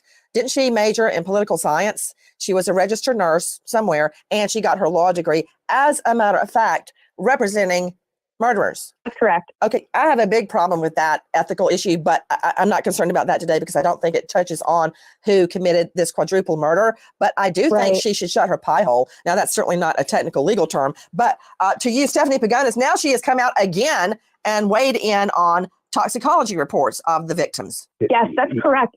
And I just want to quickly, Nancy, go back to what we were talking about the hands being bagged. I mean, not only is that typical in investigations like this, from my understanding, but this is a case in which we were told at least some of these victims fought back. So that just gives you an even better idea of how much evidence might be on their bodies, on their extremities, and under their fingertips. Now, yes, she is weighing in on the toxicology reports, which the results have not come back yet. Exactly. It's interesting because it seems to go back and forth. Sometimes she does choose to speak, and other times she chooses not to at all. So it seems it depends on the day. Nancy, I got to get in here. Jump! First of all, the hands being bagged and everything like that did not come from the coroner. This came from their CSI people. And I want the families to understand great care was taken with that, and great professional technique was done there. And I also want people to understand, I'm a crime investigator. I'm not a first responder. I'm a last responder. The worst thing has happened. So every bit of evidence that's going to go to the state crime lab or to a private lab is because of me. Those people did everything right to ensure that the evidence is going to be able to point to a perpetrator down the road. I'm so glad you said that, Cheryl. You're right. Jump in, Chris. No, yeah, to dovetail into that thought, it's the bags are just one step in the evidence chain, as you know, but you've presented, hundreds of these cases in trial. So the idea is once that bag is removed by the doc at the ME, that bag then gets rebagged and put into another bag and sent to the lab. And to the comment a moment ago, that's critical evidence that potentially could be sitting there. Take a listen to Moscow Police. I want to let everybody know that we are still 100% committed to solving this crime. There's a lot of information to sort through, and the information keeps coming in. And not all of the information is relevant, but you don't know if a tip is valid until you take the time to examine that tip and see how it relates to other information that you might have. We have teams in Moscow, Salt Lake City, and in Virginia, as well as other locations across the country. And we're prepared to do interviews and follow up on information at any point, anywhere. Guys, there's more evidence floating around out there. I said at the beginning, or I did, or Cheryl did, somebody did, maybe you, Dale. Social media could also hold a key to unlock the issue of who killed these 4 students. I don't know. They need an army of people to help solve this case, because you've got hundreds and hundreds of hours of video from all over town that they're coming through. And thank heaven this gas station clerk combed through the video herself. But I also want to talk about somebody named Frat Anon. Frat Anon. In CB talk, you call it his handle. It's his online persona. Joining me right now, Sydney Sumner, crimeonline.com investigative reporter. He has been combing through social media. Now remember, we don't know who Frat Anon is. For all I know, it's Jackie under the covers. Wait a second. Wait.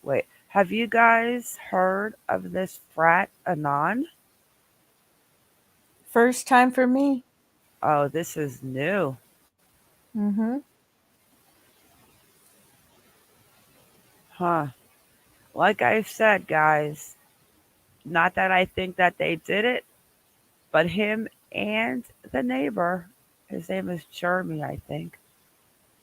They just, with all of the crime shows, the profilers, the interviews, the things I've watched, oh my poor brain, they Yeah. totally fit, in my opinion, the criteria of what this person is. But also,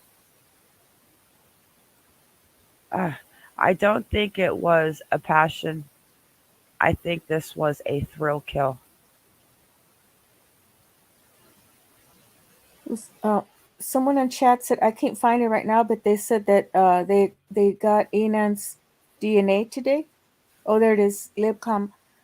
I'm I seeing talk of posted it. investigators. Okay. Go ahead. You can read it. Now I lost it again. It's But it on the was screen, regarding babe. I posted it on the screen. Oh. Yeah, I haven't gotten Enan's DNA today. So, yeah, Enon is strange. And we do know that people that do commit the crime, like the guy with that little baby, went on the search, did all the interviews, and that little girl was in his freaking apartment. Yeah, they do this. Mm-hmm. But Enon's strange. He had so many contradictions in his story that it was just bizarre. In bed at night, making up a story. But it has, when I put a witness on the stand, for instance, Dale Carson, Cheryl McCollum, Irv, jump in on this. When I put a witness on the stand, well, I do it before I put him up on the stand. God, I think I have ADHD. Actually, that's not true. Because one time, like 2016, my sister convinced me to try a quarter of an Adderall, a 1/4, and I don't do drugs like that. I was up for 3 days. Okay, wait. Oh, Mystic lives in Canada. I thought she lived in Maine. Black Eagle, how far are you from Freeport, or are you closer to where are you at, Black? Are you closer to Portland area? Ormond Beach? Because I'm up in the mountains. Did she say 4chan? Because yeah, that's where I got those emails from the frat guys. Emails 4chan. Yeah. And let's go back. Okay, yeah, let's pay attention to this. Fratton Enon, why would she put Enon in there? But she's claiming that maybe it's Jack or someone making the account. Okay, let's listen. Let's not get sidetracked. Sumner, crimeonline.com investigative reporter. She has been combing through social media. Now remember, we don't know who Frat Anon is. For all I know, it's Jackie under the covers in bed at night making up a story. But it has, when I put a witness on the stand, for instance, Dale Carson, Cheryl McCollum, Irv, jump in on this. When I put a witness on the stand, well, I do it before I put him up on the stand. You look for details, a story rich in details that you can create, which lends credibility to the witness. Agree, disagree? No, I agree, Nancy. But what you're looking at when you put them on the stand is their potential credibility. Are they argumentative? Are they full of themselves? Are they narcissistic? And that really bears on credibility. Yeah, it really does. But what I'm talking about right now is we don't know the source of, we don't know who Frat Anon is. But after reading what he's posting, it is very rich in corroborated detail. Okay, Sydney Sumner, you're on. What did you learn from combing through social media? Nancy, I found screenshots of a 4chan thread while combing through Twitter. Did you say a 4chan thread? 4chan, 4CHAN. Okay. It's kind of like a board website, so anonymous people can all discuss similar interests. Right. And the Idaho Murders has a dedicated board.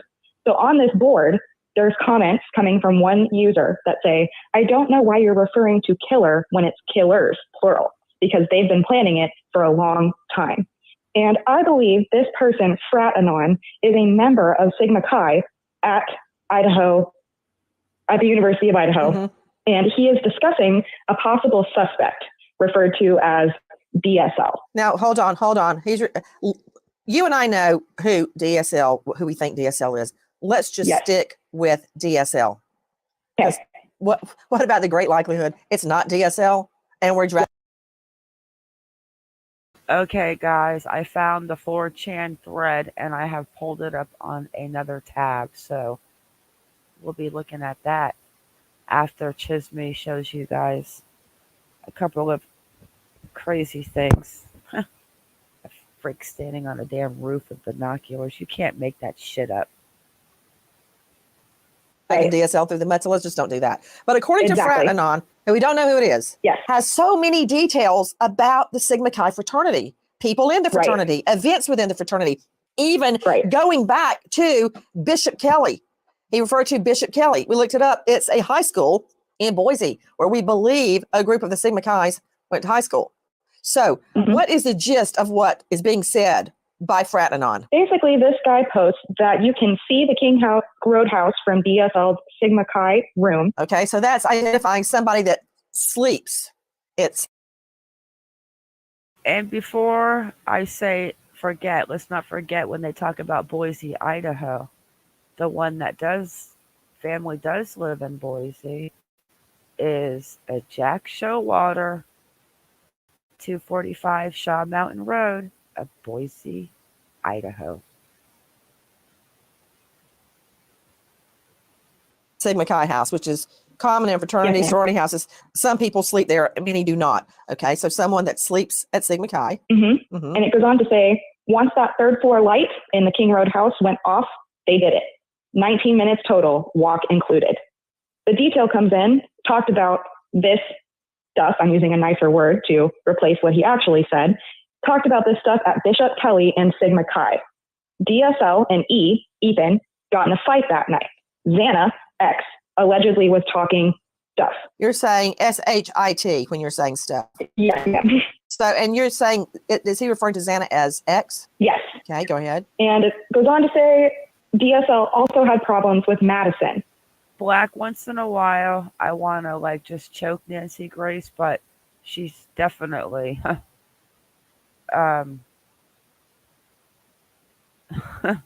she definitely does not hold back. But I love her panel guest. And Dale Carson is definitely one of my favorites. And I'm definitely just going to call him tomorrow. I have some questions for him that I want his opinion on. This stuff has been brewing, since Fall Rush last year. They went quiet on social media for 2 weeks before and after the murders. Who went quiet? This is referring to DSL and another member that they refer to as Barry. Now, what can you tell me about claims that the killer wanted to be with Xana? Right. So further in this post, Frat Anon mentions that he saw Ethan, Xana, DSL, and Barry at the party that night, and that Ethan and DSL have issues reaching back years.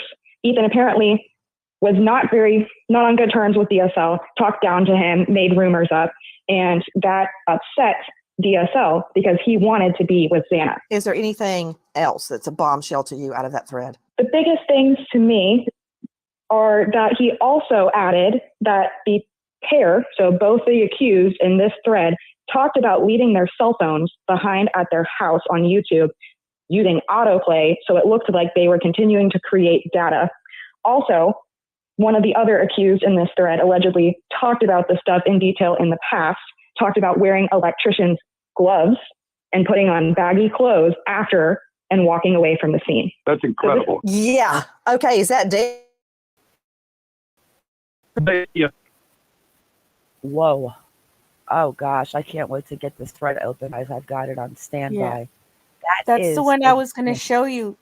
That's the one I was talking about of the frat boys. Yeah, that I was I'm going gonna to let you show. I'm gonna let you show what you have first, and then I'm gonna open the thread. But before we do that, I want to play Crime Circus's last video. So and then we'll end it on those. But even Dale Carson went, whoa. Yeah. That's a fairly easy thing to run down because you got a select pool of people who would know that information who are in that fraternity. And that's where they need to focus energy to rule that out or rule it in. To you, Chris McDonough, joining us from Cold Case Foundation. I discovered him in his YouTube channel, The Interview Room. Chris, one thing that really grabbed me, so much of that I could discount. One thing that really grabbed me is talking about 19 minutes, walk over there and back, and it's done. How does that jive with the layout of the land? You know, Nancy, that's it's plausible obviously from their point of location, from the frat house to the target house. But the challenge that I think we need to consider here is the multiple attacker theory. You know, the crime scene, you know, based on the evidence that they've released into the public, i.e., you know, the type of wounds that the coroner talked about, that type of situation, and the challenge that is going to come into play here is there any blood evidence or any type of evidence leaving that house? Because if it was as crazy as it's being described, then you're going to have some type of transfer immediately onto these, you know, if it's a multiple suspect situation. Now that's even a higher risk for the offender. If there are two of them. But Chris McDonough, Yeah. think about it, there doesn't have to be two people doing the stabbing because we believe based on the wounds, there is one weapon. Could be two similar knives, but we're hearing one weapon. Highly doubtful that two people are going to pass off one weapon. But just like the getaway, he's not in there robbing the bank, but he's part of it. I could see Absolutely. two people going over there and one hanging around outside. Nancy, that's exactly what this says. That's exactly what this says. Is this Cindy somewhere? Oh, what do you mean that's exactly what it says? In the post, there's also a detail mentioned that Barry, the member referred to as the accomplice, was just a lookout. He did not participate in the stabbings, but went with BSL. Okay, see, we could be going down a rabbit hole, but the point is in any investigation, Cheryl McCollum, you can't ignore any detail, even an anonymous post. And of course, cops can figure out from an IP address who posted that. I believe they can anyway. Well, the other thing is, I mean, he seems to have some information, but does that information line up? Again, if this was about Ethan, why go upstairs? Why would he go upstairs and murder two other people and not go into the basement and get the other two? He doesn't mention the dog. He doesn't mention how he gained entry. They didn't have an entry with those other two down. It didn't say it was just Ethan. I thought they also mentioned Maddie. But this is something, y'all, you can gain just from the report. You're right. This is completely unconfirmed. But my point is, I don't think that the cops, I mean, you had to get a gas station clerk to go, hey, I found a picture of the Hyundai. Well, Nancy, I think we need to talk about the car a second. There's 3 points I want to make about the car. Make them 1, quickly. we have that in real time. 2, we have a direction of travel. And 3, we have somebody at 3 o'clock in the morning that has not come forward. And you have a way to find the weapon that was thrown out of the window when they turned down that road. Good idea. Follow the trail to see if they threw the weapon out. Take a listen to our friends at Inside Edition. Did the bedroom doors of the 4 murdered University of Idaho students have electronic locks like this? A former tenant posted this photo and says all 6 bedrooms had combination locks. It's believed the students had a lock on the door similar to this. This is a keypad lock, and I'm at AAA Architectural Hardware in Manhattan with Richard Brown, who is the owner. Are these things reliable? They're very reliable when they're installed properly and when they're used properly. You press the code that was pre-programmed in, push down on the lever handle, open the door, and then close the door behind you. And it should be locked. Hey, Moscow Police, come back here. Meanwhile, Inside Edition has obtained this body cam video taken on the night of the murders, a short distance from the house. It's one thing to drink in an apartment where no one can see you. It's another thing for us to drive by and see you guys absolutely stumble down the road. 3 freshmen were cited for underage drinking. Note the time, 3:15 a.m. Police think murders could have been taking place at that very moment. The 3 were cited near the Sigma Chi fraternity where Ethan Chapin and Zana Kernodal attended a party. Look how close it is to the murder house. Cheryl McCollum, Jackie says she didn't hear your third point. You have 3 points. What are they? The third one is the person in that vehicle at 3 o'clock in the morning has not come forward.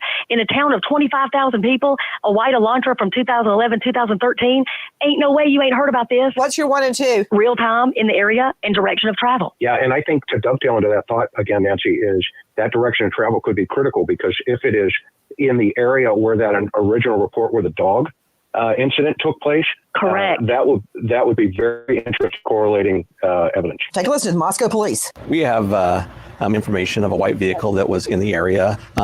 either during the time frame of the homicide or around the time frame of the homicide. And we are just wanting to talk to the individuals who are in that vehicle.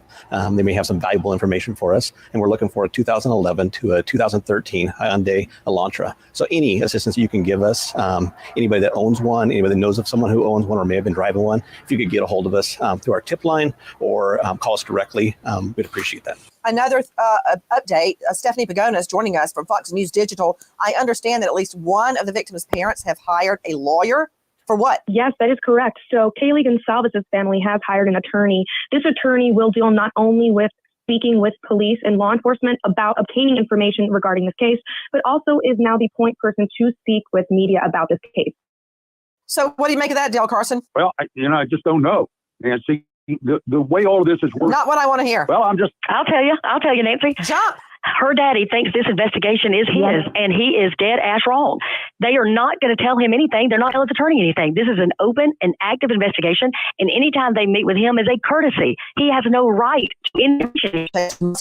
Please stick to official news releases for information. Tracking down rumors and quelling rumors about specific individuals or specific events that may or may not have happened is a huge distraction for investigators, and oftentimes is the result of social media propagation. And it is very, very frustrating to investigators and hard to stay on track. Finally, I just want to add that we do have a lot of information, and we are specifically keeping that information safe.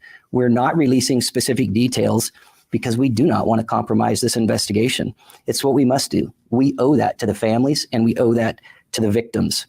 We want more than just an arrest. We want a conviction. We owe that justice to Xana, Kaylee, Madison, and Ethan. Guys, the tip line, 208-883-7180. We wait as justice unfolds.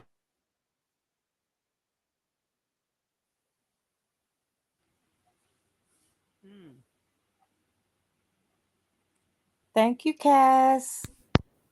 Interesting.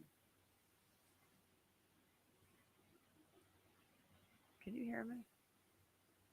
Yeah, you're real low. The volume's low. Man, I'm praying for everyone that's ill here, Mystic Firefly. Praying for everyone.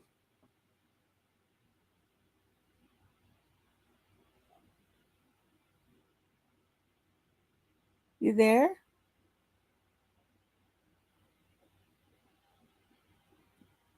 How's that? How's that? Can you hear me? It's still low. How's that? Hang on a second.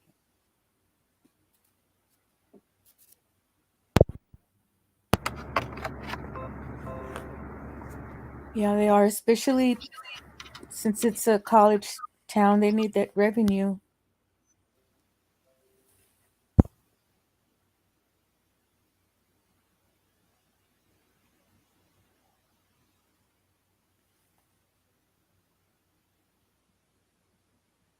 All right. How's that?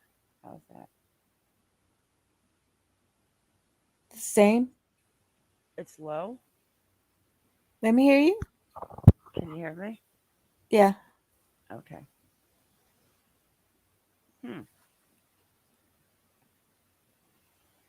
All right, let's go look at this last video from the crime. Can you hear me? Yes. Okay, from Crime Circus.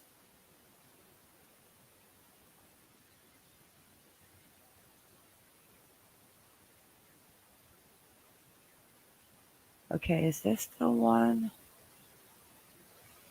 One sec.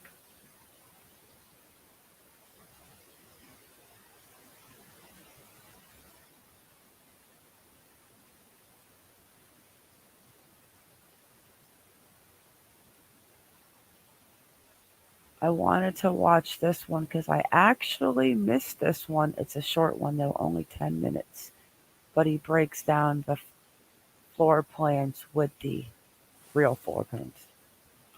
And not that fake 3D tour they showed us today. Oh, yeah.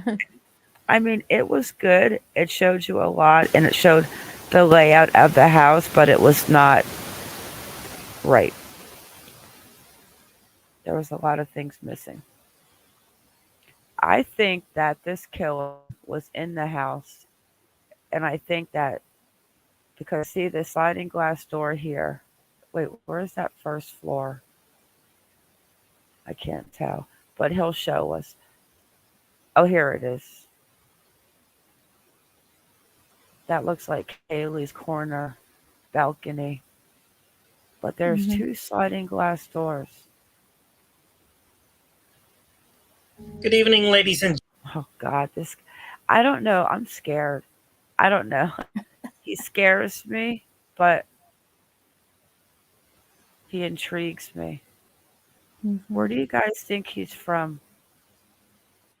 I don't From know. the Virginia.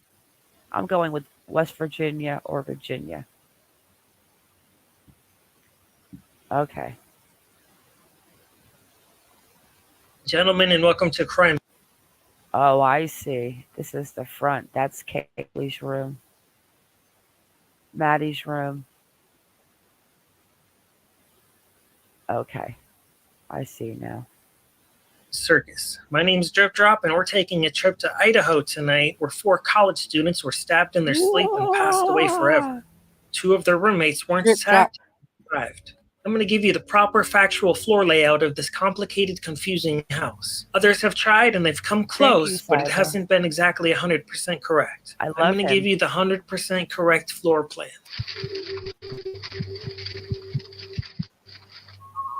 And by the way, guys, his link and everything is in the description of this video.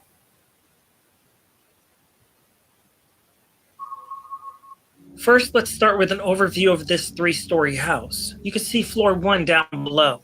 Above is floor number 2, and then this is the 3rd level. This is a side profile of the same exact 3-story house.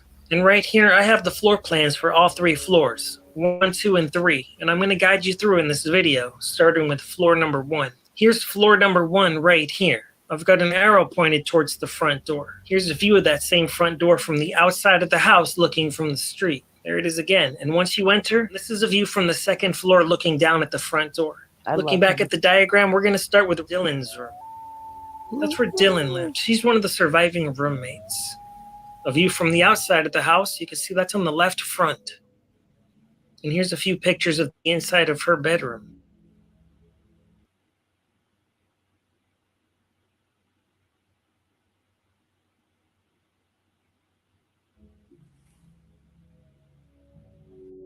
You can see there's a staircase just above in the corner. Now we're going to take a trip to the front right side of the house. That was Bethany's room. Bethany is also another survivor who was living on the 1st floor. Here's a view of Bethany's room from the outside of the house. And here's a couple pictures of the inside of Bethany's room. Now, let's walk up that staircase leading up into the 2nd story. And this is a view of that staircase from the 2nd story. Here's the blueprints to the 2nd floor. We're going to start with the living room. And this is a view of the living room once you've entered the living room from that staircase that you just walked up from level 1. That's the front window to the driveway. And those are the stairs that you just walked up. Now, down that hallway is a bedroom, a laundry room, and a bathroom. First, we encounter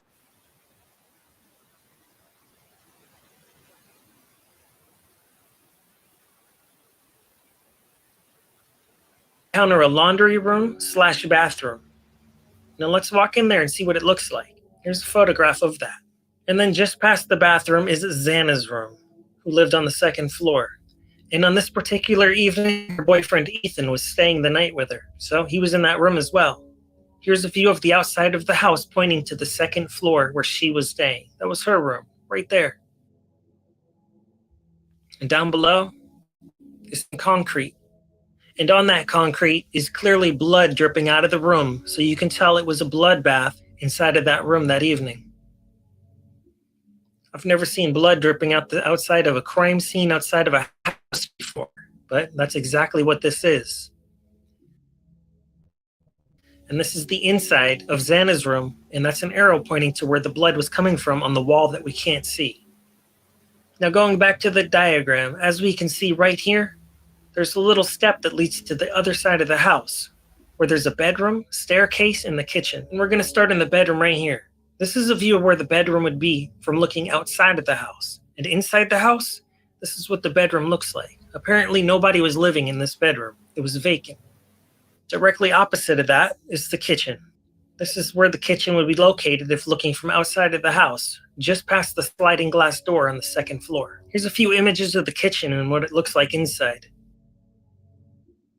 Now we're going to travel up the staircase from the second to the third floor. And this is a view from the third floor looking down. That's the staircase right there. And this is a view from the outside of the third floor. Now we're going to look at this floor layout at the third floor, starting with the bathroom, which is just above the staircase. Here's a few images. Just past the bathroom is Maddie's room. Maddie was one of the victims in this case, and that's where she lived. Taking a viewpoint from outside of the house, this is where Maddie's room was, right here. You can even see her pink cowboy boots on display in the window right here, along with the letter M. That's a picture of the inside of Maddie's room, looking out to the balcony. Now looking back at the floor layout, we're going to take a trip over to Kaylee's room. She had the biggest room in the whole house, and she had sliding glass doors leading out to the balcony. She had only come back to town to stay for a couple of nights. She wanted to show off her Range Rover and say goodbye to her friends before she moved to Texas. This is exactly where her room is located if looking from outside the house. You can see she's got sliding glass doors leading directly into her bedroom from the balcony. And here's a view looking outside of her room to the balcony. Here's another shot of that. And right there on the floor plans, we can see the walk-around balcony right there. And here's a view from that balcony looking down on the neighborhood. Now we're going to take a trip back down to the second floor of this house to the sliding glass doors and the patio. Here's a couple of images taken from just outside of the sliding glass door of the patio, looking around from the neighborhood to the bushes behind. It's rumored that the girls always left those sliding glass doors unlocked, and it's possible that that's where the perpetrator entered. Here's an image of a police officer standing in the doorway of those sliding glass doors. Now here's an overview on Google Maps, how you can see the house. It's surrounded by a few other houses, a lot of apartments, and it's tucked in nicely with trees and bushes. And here's a few creeper shots from the tree line / bushes. Other side. This house is pretty much a dream come true for any Peking Tom. Surrounded by trees, you'd be able to camouflage yourself and watch inside the windows with nobody knowing you're even there. And here's some images showcasing the house from those trees, viewing at night. It doesn't appear they used blinds on any of the windows or sliding glass doors. And here's some police officers up on the upper level. As you can see, with no blinds, they're lit up like a Christmas tree. And back down on the lower level to the sliding glass door, forensics is looking for evidence. Now heading back out to the tree line, you could see you could be pretty camouflaged there. Right there, to the left a little. This is where I believe the creeper was watching. There. And even traveling a little further away, you can see the house from way out here. Binoculars or a camera phone that has a good zoom, you'd be able to see very clearly into Kaylee's room day or night. Here's a side profile of the house once again to show you levels floor 1, 2, and 3. And right here looking at the front third-story window, you can see investigators in the window looking off into a certain direction, which happens to be the same exact direction that investigators down on the street level were looking at as they were investigating this crime. They all seem to be very interested, pointing way off into the distance, into a certain direction. When we bring up the map, we can see that there's an apartment building very close. And you can see this is where the famous photo was taken of the roommates, was actually at that apartment complex.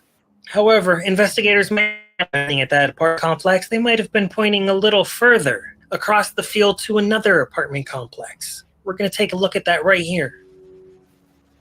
Now, when you go down to street level on Google Earth over by that address, there's a clear view directly across the way to that very house. As long as you can zoom in with a smartphone, binoculars, or a camera, you'd be able to see directly into that house. Here's a few images describing exactly what I'm talking about.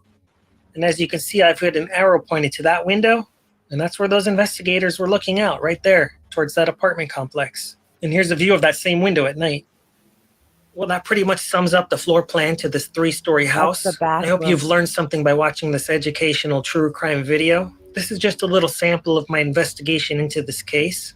The investigation continues, and if you want me to take a deeper dive into this case and analyze some potential people of interest, such as the grub truck video, which features this young How creepy is that? Isn't that the bathroom, the upstairs window between the bedrooms? Yeah, Oh, that's what he that's said. just, you can't possibly tell me that two college girls with a window open like that would not close the shade and take a shower. Well, they didn't have a shade. They didn't have shades. They were Yeah, too that's, trusting. uh, I just can't imagine two girls taking a shower and not putting up some type of curtain in the front of a house with a fraternity house right across the way. I don't Yeah, know. that is weird. They didn't have curtains. At least not Yeah, as far as the pictures show.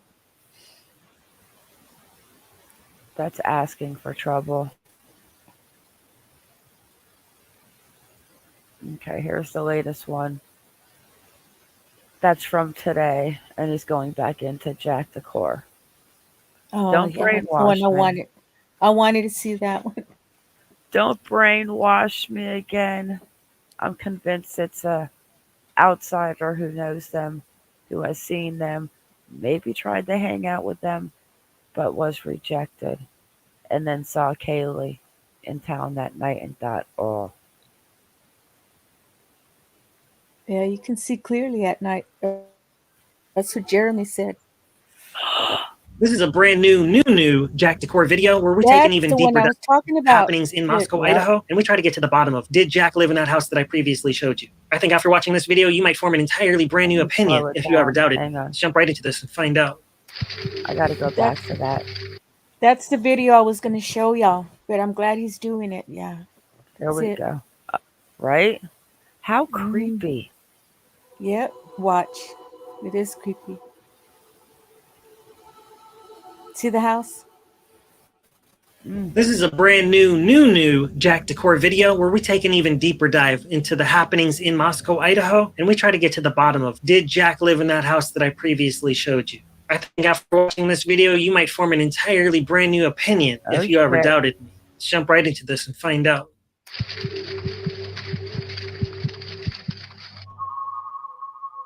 Good evening, ladies and gentlemen, and welcome to Crime Circus. My name's Drip Drop, and I'm your host as usual. Tonight, we have a brand new Jack Decor video, and I just want to start off with the disclaimer. Jack Decor is presumed innocent of any and all crimes. Anything discussed in this video is purely speculation and opinion. However, I'm going to show you some pictures that might shock the conscious and provoke some thought from you, the viewer.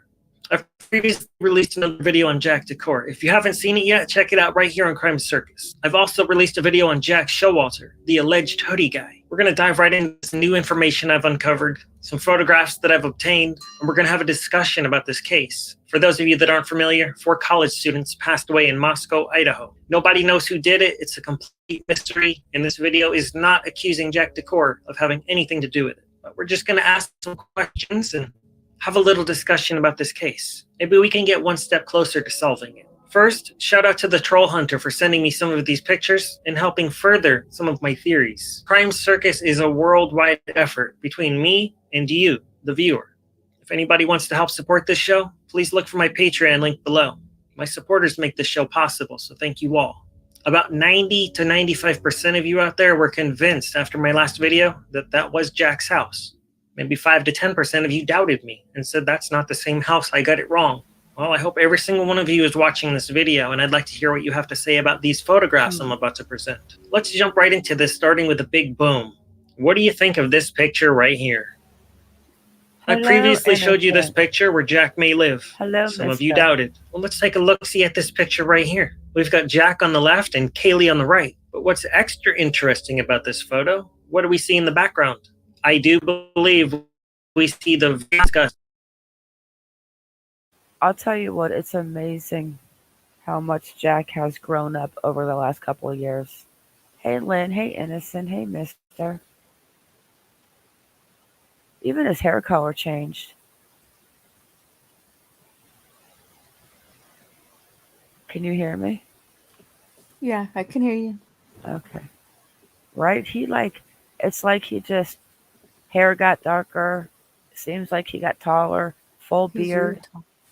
Yep, he's real tall. Compared to the picture they just showed to the way that he looked at the visual, it's just amazing how much he looks more mature. In my previous video, and that was a Crime Circus exclusive theory. Some people stole my video and didn't give me credit, but you heard it here first, breaking news from Crime Circus. Anyways, for those of you that still aren't convinced, let's zoom into the real estate photo and have a closer look. As you can see, that's the exact same window. It's the exact same bricks. It's the exact same concrete below. And you can also see part of the door, which is also an exact match. So, what do you think now? Do you remember that video that allegedly showed Murphy running around that house? Same house. There's a photograph of Jack and Kaylee at that house now. I could probably end this video right here with my point proven, but this is Crime Circus, so we're going to go a little deeper now. As you can see from the satellite view here, we've got what may be Jack's house on the left side, and over on the right side was Kaylee's house. There's only about 216 feet in. Lynn, I left him a comment under his last video and asked him if he would please come over and talk to us for a few minutes. But yeah, I like him a lot. I hope he doesn't think I stole his video. I didn't steal it. In between these two houses. That's less than a football field away. And I've previously said that's about a 30-second walk. I now think that's about a 20-second walk. Anyways, let's note of this house in the middle with the white roof. You can see it's surrounded by rocks and a chain link fence in the background. And what do we see here? We see a picture of Jack and Kaylee. Some people have told me that Kaylee was way out of Jack's league. You leave me a comment and let me know down below. What do you think? Was Kaylee out of his league? Or do good guys actually win sometimes? Then again, in the end, she had broken up with him and was allegedly moving to Texas alone. So maybe. Who thinks that Kaylee was out of Jack's league? Nice guys really do finish last. Moving on, looking back at this satellite image from above, we can now see we have in our possession a picture of Jack, allegedly at the house on the left, as well as allegedly at the house in the middle with the rock yard. So one might think Jack could be very familiar with cutting through directly in between those two houses, or even secretly behind in the tree line where nobody would even see anybody creeping through. So let's take a closer look at this tree line and check out some images of behind the property. As you can see over to the left side, that's part of the tree line behind the property. And if you look off into the distance, you can see the house that Jack allegedly lived in, that Jack and Kaylee took that picture in front of. And I've previously showed you the TikTok video as well as realtor photos inside that house showing that is the same house. And looking closer, you can see the other house that Jack and Kaylee were photographed at with the rock yard. So you could either cut in between those two houses or through the tree line. It's a very short walk. We're going to take a quick look and look at a few more pictures from behind the victim's house to show you the tree line and give you an idea of what kind of tree line we're looking at. So what do you think about these photographs I've just presented you? Some of you still aren't convinced? Oh, we love you. Let's have a look-see at this picture right here. This is a picture of Kaylee and an unknown friend at what I do believe to be possibly Jack's house. For those of you that still aren't convinced, we're going to do a side-by-side comparison of the realtor photo as well as this photo of Kaylee, which I do believe is allegedly Jack's house. You can see it's just over to the left side of the house, right near the steep hill, and you can even see the reflection of the cinder block retaining wall that's holding up the steep hill away from the house. You can see the windows are a match, the retaining wall is a match, the foundation is a match, the bricks are a match, and that is Kaylee in this photo. Do you see what I'm getting at here, folks? Some of you doubted me. Some of you said that was not Murphy in the previous video. Some of you said the lights don't match. Folks, this is the same house. That's undeniable at this point. So what do you think now? Smash the like button, leave me a comment, make sure you're subscribed, and let's move on. I previously mentioned in my last video release the possibility of somebody being able to walk on or off the roof. Some of you thought I was crazy, but I'm not looking so crazy anymore. Let's check out this clip right here. As you can see here, this is clearly the house in question that Jack allegedly lived at and that the dog Murphy was allegedly running around as I previously showed you. You can see the victim's house off in the distance. It's not up for question or debate if this is that house. What I would like your opinion on is this Jack on the rooftop of this house right here? As you can see down in the parking area, there's a white car parked down there. And I'm not sure if that's the white car, but the police running around as I Okay. Okay. Where did this video of this maybe Jack on the roof originate from? I don't know, but I saw it on TikTok. This is the one I was going to show you. Oh, I know, but I'm saying how bizarre that this guy is, if it is Jack on the roof. And look at how close that house seems. Yeah. Man, right? Imagine just sitting out there on the roof at night with like some type of night vision telescope or something. Like, oh. But even Enon, the only name that he could not remember after meeting the girls was Maddie, but that's the only one he follows. Just there's so many Yeah. weird. I mean, you could take 9 different routes out of this. previously showed you. You can see the victim's house off in the distance. It's not up for question or debate if this is that house. What I would like your opinion on is this Jack on the rooftop of this house right here? As you can see down in the parking area, there's a white car parked down there. And I'm not sure if that's the white car, but the police are looking for a white car. Anyways, you can see the victim's house off in the distance, and there are people on this rooftop of the house that I showed you previously, and it's just like I said. People can walk on the rooftop, on or off, very easily. They can either come in or out the window, or right off the backside to the hill where it's a very steep hill. This is an easy access rooftop, just like I previously told you, and the evidence is continuing to come out by the day. What do you think of that? This is thought-provoking stuff. And what I'd like to find out, was that Jack on the roof in that video, or was he recording the video? Some of these people look so similar, it's hard to tell who's who. Anyways, Yep. now a handful of people have left me comments telling me Jack D is the hoodie guy. Well, I didn't really want to believe any of these comments at first. They seemed a little absurd. The consensus seemed to be that it was Jack S. Well, let's just dive right in and look at some pictures of Jack and the hoodie guy. Let's try to figure out who is the hoodie guy. Is it Jack Decor or Jack Showalter or somebody else? I want you, the viewer, to help me analyze these photos. Now let's have a look-see. As you can see, the hoodie guy is on the left, and there's a picture of Jack and Kaylee on the right. You can see Jack on the right-hand side has his hat on backwards, and it's black. Now let's overlay these images and see how we feel after analyzing these photos. I've lowered and increased the opacity of Jack's face overlaid over the hoodie guy's face so we can see if we think it's a match. Well, what do you think? It's kind of hard to tell because it's blurred, but that's Jack's face overlaid over the hoodie guy.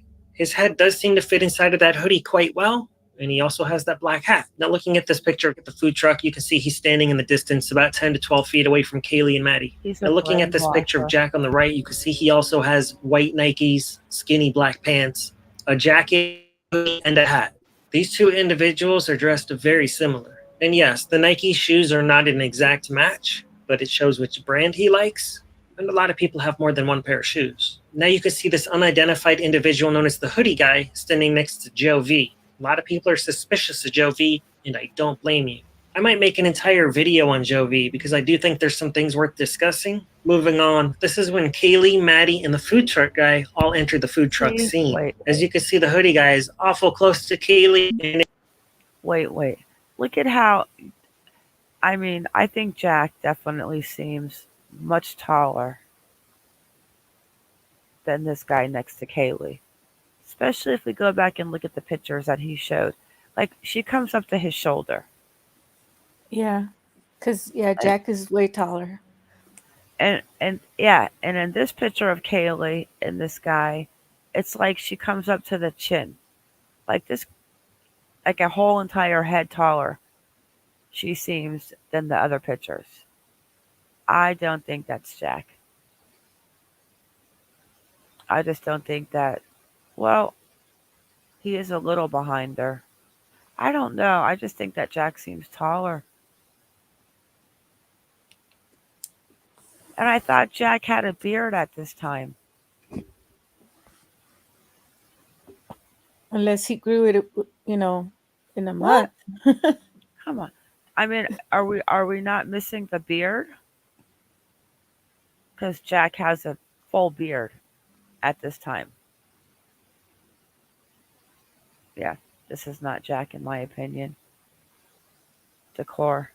It kind of even looks like he's touching her. Now let's check out the hoodie guy and Kaylee standing next to each other to observe their height. I'm going to place an image on the right side of the screen now of Kaylee and Jack. Let's see the difference in height. Let's see if it's a match. Or if hoodie guy is approximately the same height as Jack when standing next to Kaylee. What do you think about these photos? What do you think? No. I think on this photo right here, she looks like she's almost standing on her tippy toes. What do you think, Chisme?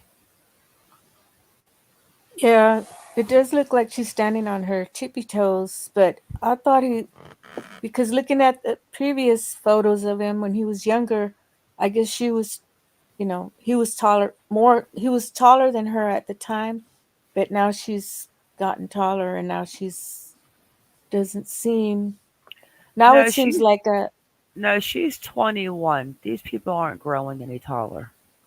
but the previous pictures of when they were younger, he seems a lot taller, but now she seems like she's caught up to him. You know what I mean? So in this picture to the right, it kind of looks like the one on the left.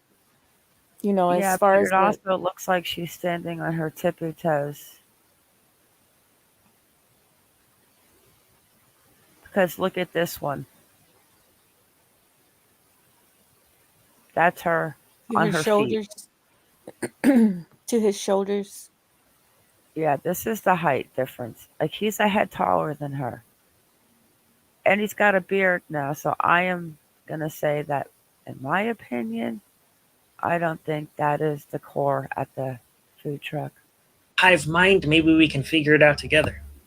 Now looking at this picture here, this is taken from the tree line behind the house at night. On the top of this photo, you can see part of the balcony and directly into what was Kaylee's room. You can see she's got a neon sign that says good vibes. Well, apparently somebody brought some really bad vibes into that house on November 13th, 2022, between 3 and 6 a.m. So as you can see, this would be a peeping Tom's dream right here. Anybody could easily see inside of this window from the tree line. Now here's an extra zoomed in picture of Kaylee's room from the tree line. And as you can see with a good zoom, you could see in there way too clear. And I don't see any sort of blinds in what was Kaylee's room. So that's pretty creepy that anybody could be watching you at any time. Keep your blinds down and your doors locked. A couple people wanted me to do a comparison of Jack Decor and this unknown masked man who apparently took some pictures on Snapchat with the location that pinged very closely to the murder house. And these pictures were taken at about 3:30 a.m. And these pictures were taken on the morning of the crime, allegedly very close. Does this masked man have anything to do with this? Who is the masked man? That's what we must ask ourselves. All we can see here is his eyes and his lips. Do those look like Jack's eyes and lips? I'm not convinced, but what's your opinion? Some of you want to have a discussion about Dylan. Okay, let's go back.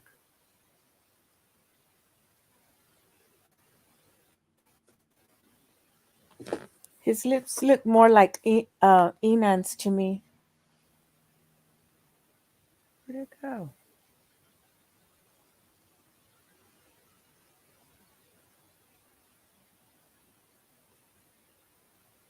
Okay, first of all, the lips are not alike. He has more of a Asian type of eyelid. And this guy actually has an eye fold. And the eyes aren't even shaped the same. This guy's corners are kind of straight out, and this guy's got kind of like a bedroom eye shape. What do you guys think? I don't think I don't think it's Jack. Is this the same guy? I don't think so. His lips. What do you guys? Do those look like Jack's eyes and lips? No. I'm not convinced, but what's your opinion? Some of you want to have a discussion about Dylan, one of the surviving roommates. Well, what about Bethany? She survived too. Here's a couple images of Dylan and Bethany. They've been radio silent. They haven't given any interviews. None of their statements have been made public, and we just don't know what they experienced while they were in that house. I could do a deeper dive on them if you want me to. Here's another picture of Jack Decor with the white shoes, skinny black pants, a white t-shirt hanging below the hoodie, and a jacket on top. That does seem to be the exact same dress attire that the hoodie guy in the food truck videos wear. And some people told me there's no way Jack could have done it because he was a pipsqueak, he was 100 pounds soaking wet, and he was non-athletic. And some people have even said he's a virgin. That's all speculation and rumors. None of that's based on fact. Let's look at a few pictures of Jack here. You can see he's highly athletic. He was actually a champion tennis player competing on a very high level. Here's a couple pictures of Jack when he was just a boy. You can see he was very talented. He's good at juggling. He's good at standing on top of a giant tennis ball. He may be good at standing on top of a rooftop. He looks super athletic. He looks intelligent, and he looks like he knows how to swing his hand super fast, super hard, over and over to hit that ball. Here's a few more recent pictures of Jack. You can see he's quite tall. He likes to wear his hat backwards, just like the food truck guy. He likes his hoodies and jackets and skinny black pants. I'm not so sure I could fit in the pants that tight. Anyways, hopefully you found this video thought-provoking. Hopefully it's making you think and ponder different possibilities of what may or may not have happened in this case, who may or may not.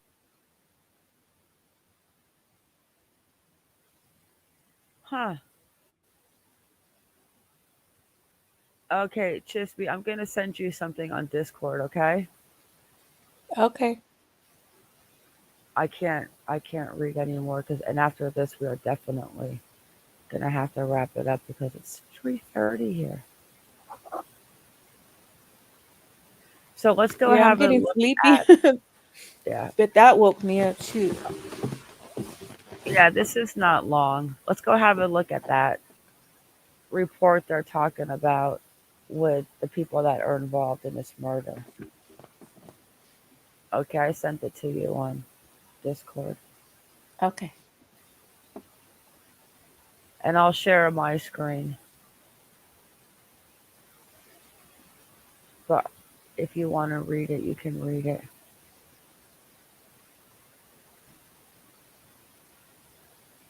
Oh, let me share this one. Hang on.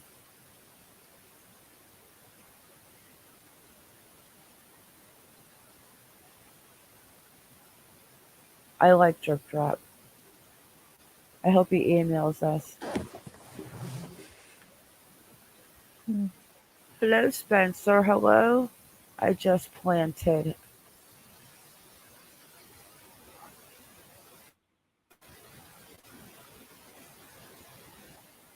You see it? Yeah. You get to read it? It's not that Yeah. much. Okay. Yeah, that's the one I was going to read to y'all. There you go. She's going to say a bad word. Yeah, Say but it. that's Say the bad word in Spanish. Panocha. There you go. Yeah. See. But those aren't all of the. Oh, it goes down. You're gonna scroll down. No, you know what? You go ahead and share your screen. Damn. Pull up your tabs that you have.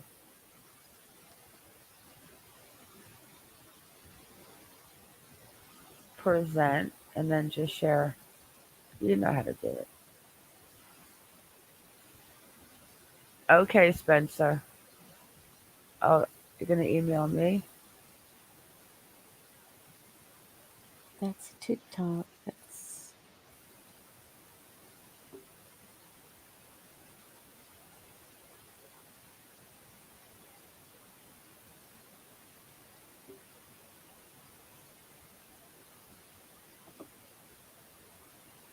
the mass picture is. Let me pull up while Chismy's doing that. I have actually the picture and the post. Supposedly, this guy was seen on a ring cam.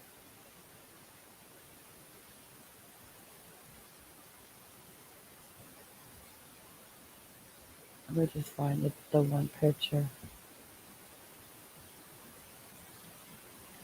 I have so much on this. So much.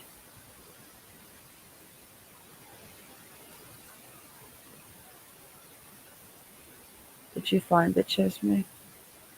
yeah. Is It it back there? says, yeah. You have to present it. I don't see it.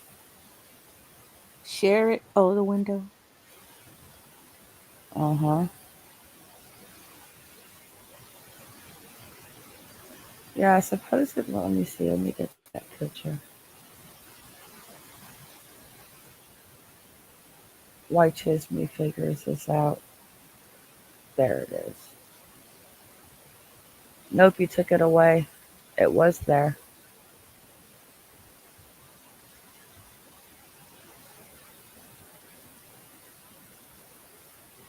Where's that ring cam kid?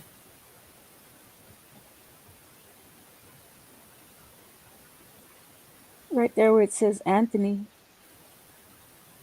Yeah, but I saw it, but now it's gone. You gotta reshare it. Oh, there it is.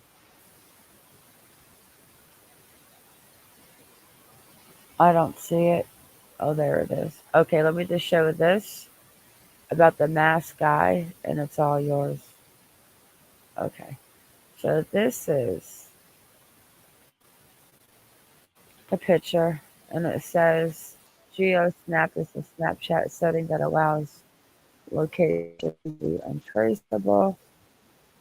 Early in the investigation, this photo was circulating. Someone posted it to Snapchat as a GeoSnap the night morning of the murders.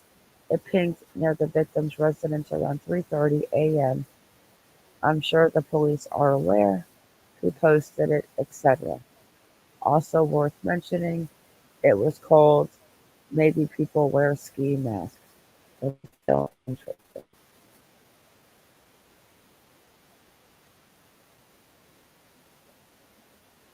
Yeah, he's got fuller lips. He's got what? His lips are fuller. Yeah, they Eyes. look like that guy Enon's to me.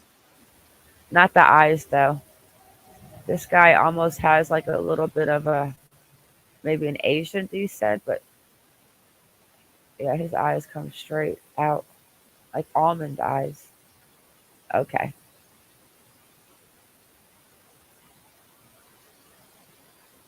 There you go. All you.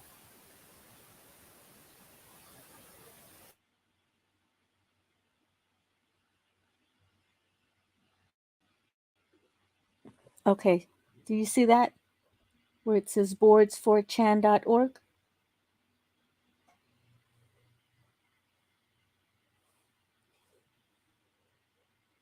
Can you hear me? We see it. Okay. It says, Anthony wrote, these were posted anonymously, apparently by one of the frat guys. The slang may be hard to understand, but this is very, very interesting. Could be fake, but they seem to know a lot and others in the area. And it's all over TikTok. And it's the one the lady was reading on Nancy Grace. Uh, it says, WKF, Dirty South Loach. That's David Loach and Ethan hated each other. Barry got, which is the other David, Barry Ochoa, got a bid because our house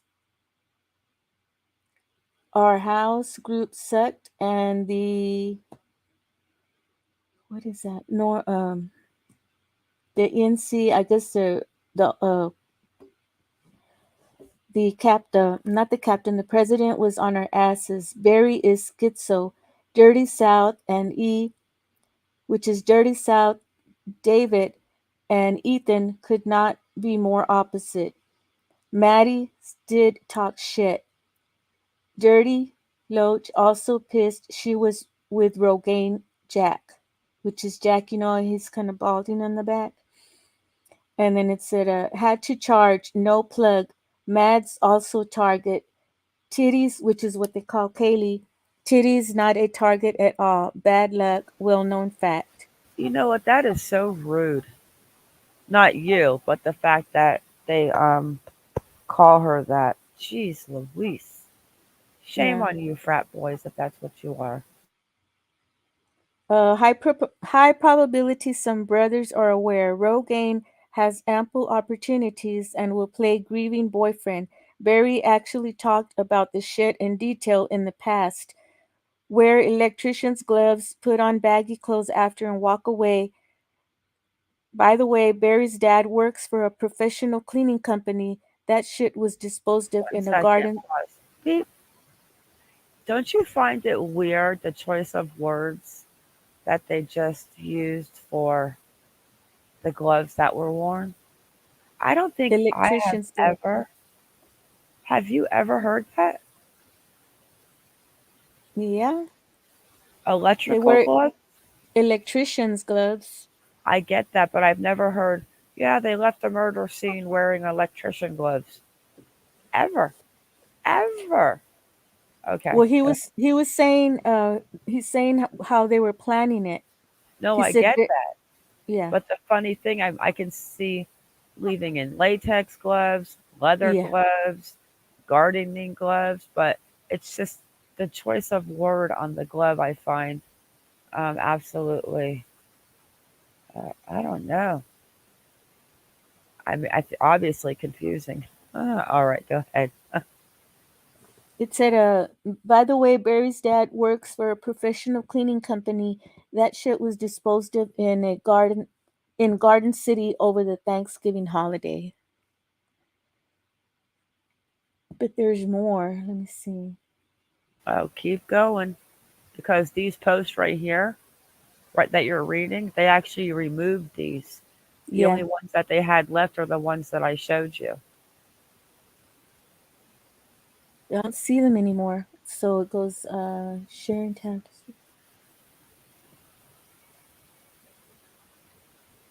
Okay. Yeah, those ones right there. Mm. All right, guys. This Okay. might be a trigger warning. Okay. It says apparently the night of the murders, Ethan and Loach, which is David Loach, got into a fight at, I'm not sure what that stands for, SX, at sorority, maybe. Okay. They got into a fight at SX, and Ethan said Loach had shriveled balls from steroids. Zaina Wait, was wait, wait. talking. Stop. I don't make me cough. I'm sick. If you go to the upper right hand corner and hit those three little dots on your webpage and go to where you can see the percentage thing, you can make it like maybe 150 Oh, and you it will want me to? get bigger for us old ladies in our eyes. Maybe not. Yeah. Yeah, it's just making Close. the on Oh, the okay. I can. okay. Is that better? Wait, did you just say shrivel? Wait, did I have to gather myself? Did you just say wait? Yep. So who had shriveled balls? From steroids. Wait, who? David Loach. Ethan and Loach got into a fight at SX. I'm not sure what SX means. And Ethan said Loach has shriveled balls from steroids, from roids. Okay, I mean, I blanked out after the shriveled balls. I can't even say it, but I I missed. Oh, hang on, I got a cough because I'm laughing. But I missed who actually said it. But yeah, I feel like Money Moves face right now. That's how my mouth is. I just didn't. Okay, I get it now. Ethan said that someone has raisins. Okay, I got it. Okay. Yeah, because of the steroids. Because he's a wrestler. Loach has long-standing beef with Ethan and apparently Maddie too. Barry, which is the other David, and Loach are butt buddies who talked about murder fantasies before. Wait, wait, Also, wait, wait. When you want me to interrupt, do you just want me to go beep? no, just What did you just say? Wait. Hello to Foot Fred. Wait. So we have shriveled raisins and what kind of buddies? I butt know. buddies. Wait. My ears are clogged, guys. I have a horrible chest cold into my head now. Okay. Jennifer. I mean, Jess. I can't. Oh, please don't make me laugh. Guys, I'm trying to get better. Chisme, what did she say? Look on the screen. What did Jess say?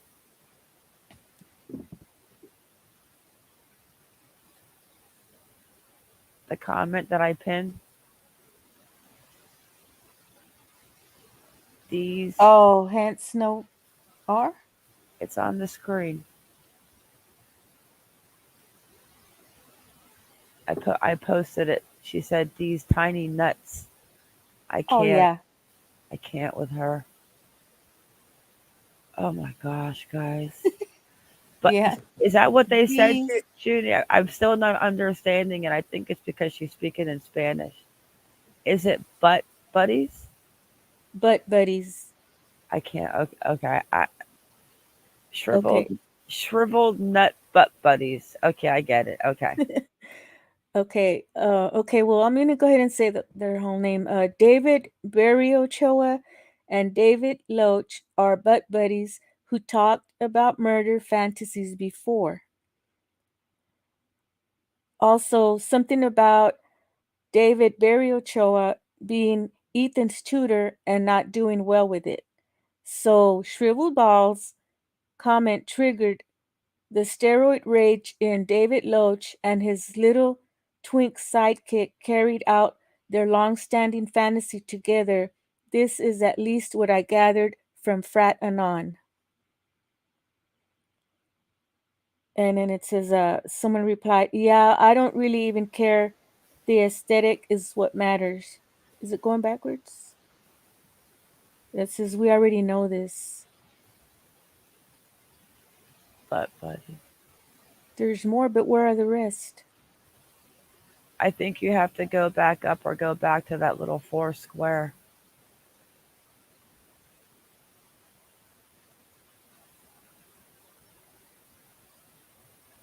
There, you know what? It's in this secret chat that I sent you. The Oh, here link. it is. Kitty, Kitty, go lay down. It says, bruh, you can see the King Road house from David's SX room. Once that third floor light turned off, they did it. 19 minutes total, walk included. Talked about this shit at Bishop Kelly and SX. David Loach and Ethan got in a fight that night. Zaina allegedly talking shit. L had problems with Mads also. Who is L? Oh, Loach. Loach had problems with Maddie also. This shit been brewing since Fall Rush last year. Cunts went quiet. Cunts went quiet on SM for 2 weeks. Okay. Cunts went quiet on social media for 2 weeks before and after the deed. David Barry Ochoa's mom a paralegal, so he knows not to say shit. David Loach cleared his social media. How to take the down. I don't know what SX stands for, but SX22 saw Ethan, Zaina, David Loach, and Barry Ochoa at the party. Loach and Ethan have issues back to Ethan's rushing. Ethan talks shit about David Loach taking steroids and having his balls shrivel. David Loach pissed as he wanted Oh Zaina. my gosh. For dumbass youngins How like do Ethan. how do you read that so calmly again? Where did that come from again? I can't. Because Ethan was always talking about David Loach But that you say because he it was so on calmly. steroids. It's like, and his balls were shriveled, like it was nothing. Ethan talked shit about David Loach taking steroids and having his balls shrivel. And spell David Loach's last name real quick. Loeche. Loach. Wait, Loa what? CH. I'm looking him up right now. Okay, so So, so is it David Loach that has the shriveled balls? yes, Okay, because he takes steroids. He's a wrestler. allegedly. This is all alleged. Allegedly. Yeah, all of this is allegedly, and it's the Frat Anon is the one that leaked these emails. Supposedly they're emails. Okay, So allegedly, guys. We're not sure he's got alleged. shriveled balls. Okay. Okay. Yeah. David Loach, he was pissed as he wanted Zaina. For dumbass youngins like Ethan, tutors are assigned. David Barriochoa blew it with Ethan. Ethan, a second year fresher.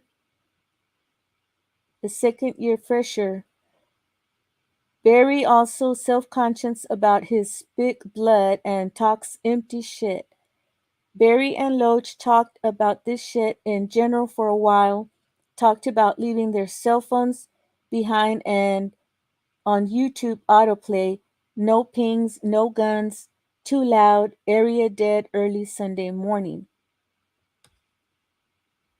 It says Barry even calls out shit media saying titties, which is Kaylee, which is what they call Kaylee, was target. That shit is false. Titties, bad luck. Targets were Ethan, Zayna, and Mads. Mads talked shit about Loach, never acknowledged Barry. Mads, right about that one, he is a cunt. Loach should have taken out Barry. Do you hear how horrible this girl's mouth is? Hello, Aaron. I found a picture of David Loach, and I got to show you after this you're done because, yeah, he's a weird-looking little dude. So this is more. Oh, keep going. I think they're out of order, but guys, I'm proud to introduce you possible murder accomplice Bridget. I don't think she did the murdering per se, most likely stayed on the lookout because they're going to need people to keep lookout, right? And if she's friends with Dylan, it would make sense why they left Bethany and Dylan alone. It says, oh, Dylan bros, we've hit a snag. Accomplice Bridget is friends with Dylan. It says, I missed it though. Why is he speculated to be involved? I used to think she was sus like the first week because she was a real loner type. Oh, shit. I just read something that I had never heard of before. I'm going to have to show you after this.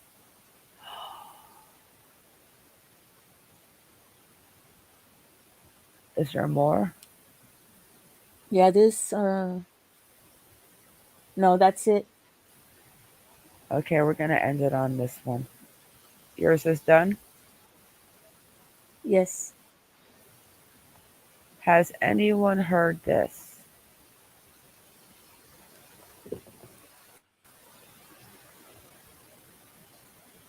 So we are 100% sure Dylan was involved somehow by now, right? Also, we are 75% sure that Dylan is part man. Posted bulge pics. Yeah. What? Yeah, and then that People on 4chan are saying Dylan is transgender. True or false?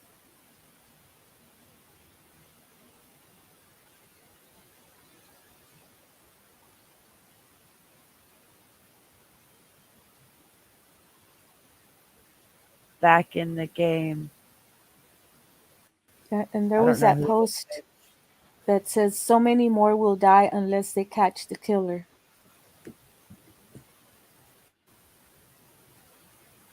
I thought I saw that on a post, but I think she's just saying that.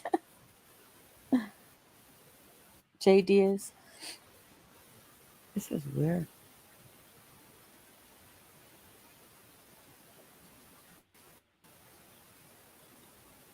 And then this one about Hannah. Yeah, we're going to have to pick this up tomorrow. Oh, I didn't want to share that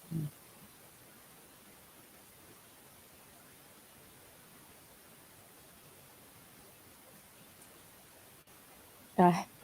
Ballsack Massacre.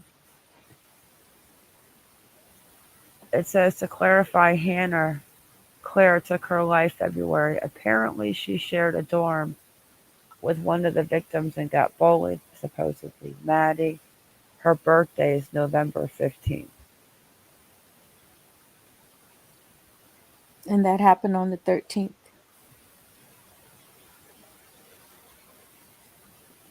And then I've already seen this, but I just chose not to even mention it. But you deserved everything that happened to you, especially after what you did to that poor girl. I'll be reserving my spit once they properly bury you. Oh, that's horrible. That's not nice. She deserved, each and every one of them deserved what they got. Karma finally caught up to the horror all of her gang did to that little girl back then. All of her gang?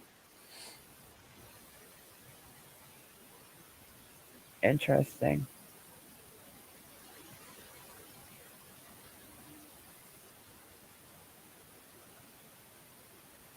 Well, I think that's it for me tonight. Yeah, me too. I want to thank you for coming in, everybody. Thank you, Chisme. Thank you. Thanks, everyone. Thank you for having me, Mar. Anytime. Everyone have a great weekend. Keep your baby safe, guys, and stay vigilant. I think that's it. Goodbye. You're not going to say bye? Okay, she's rude. All right, guys, good night.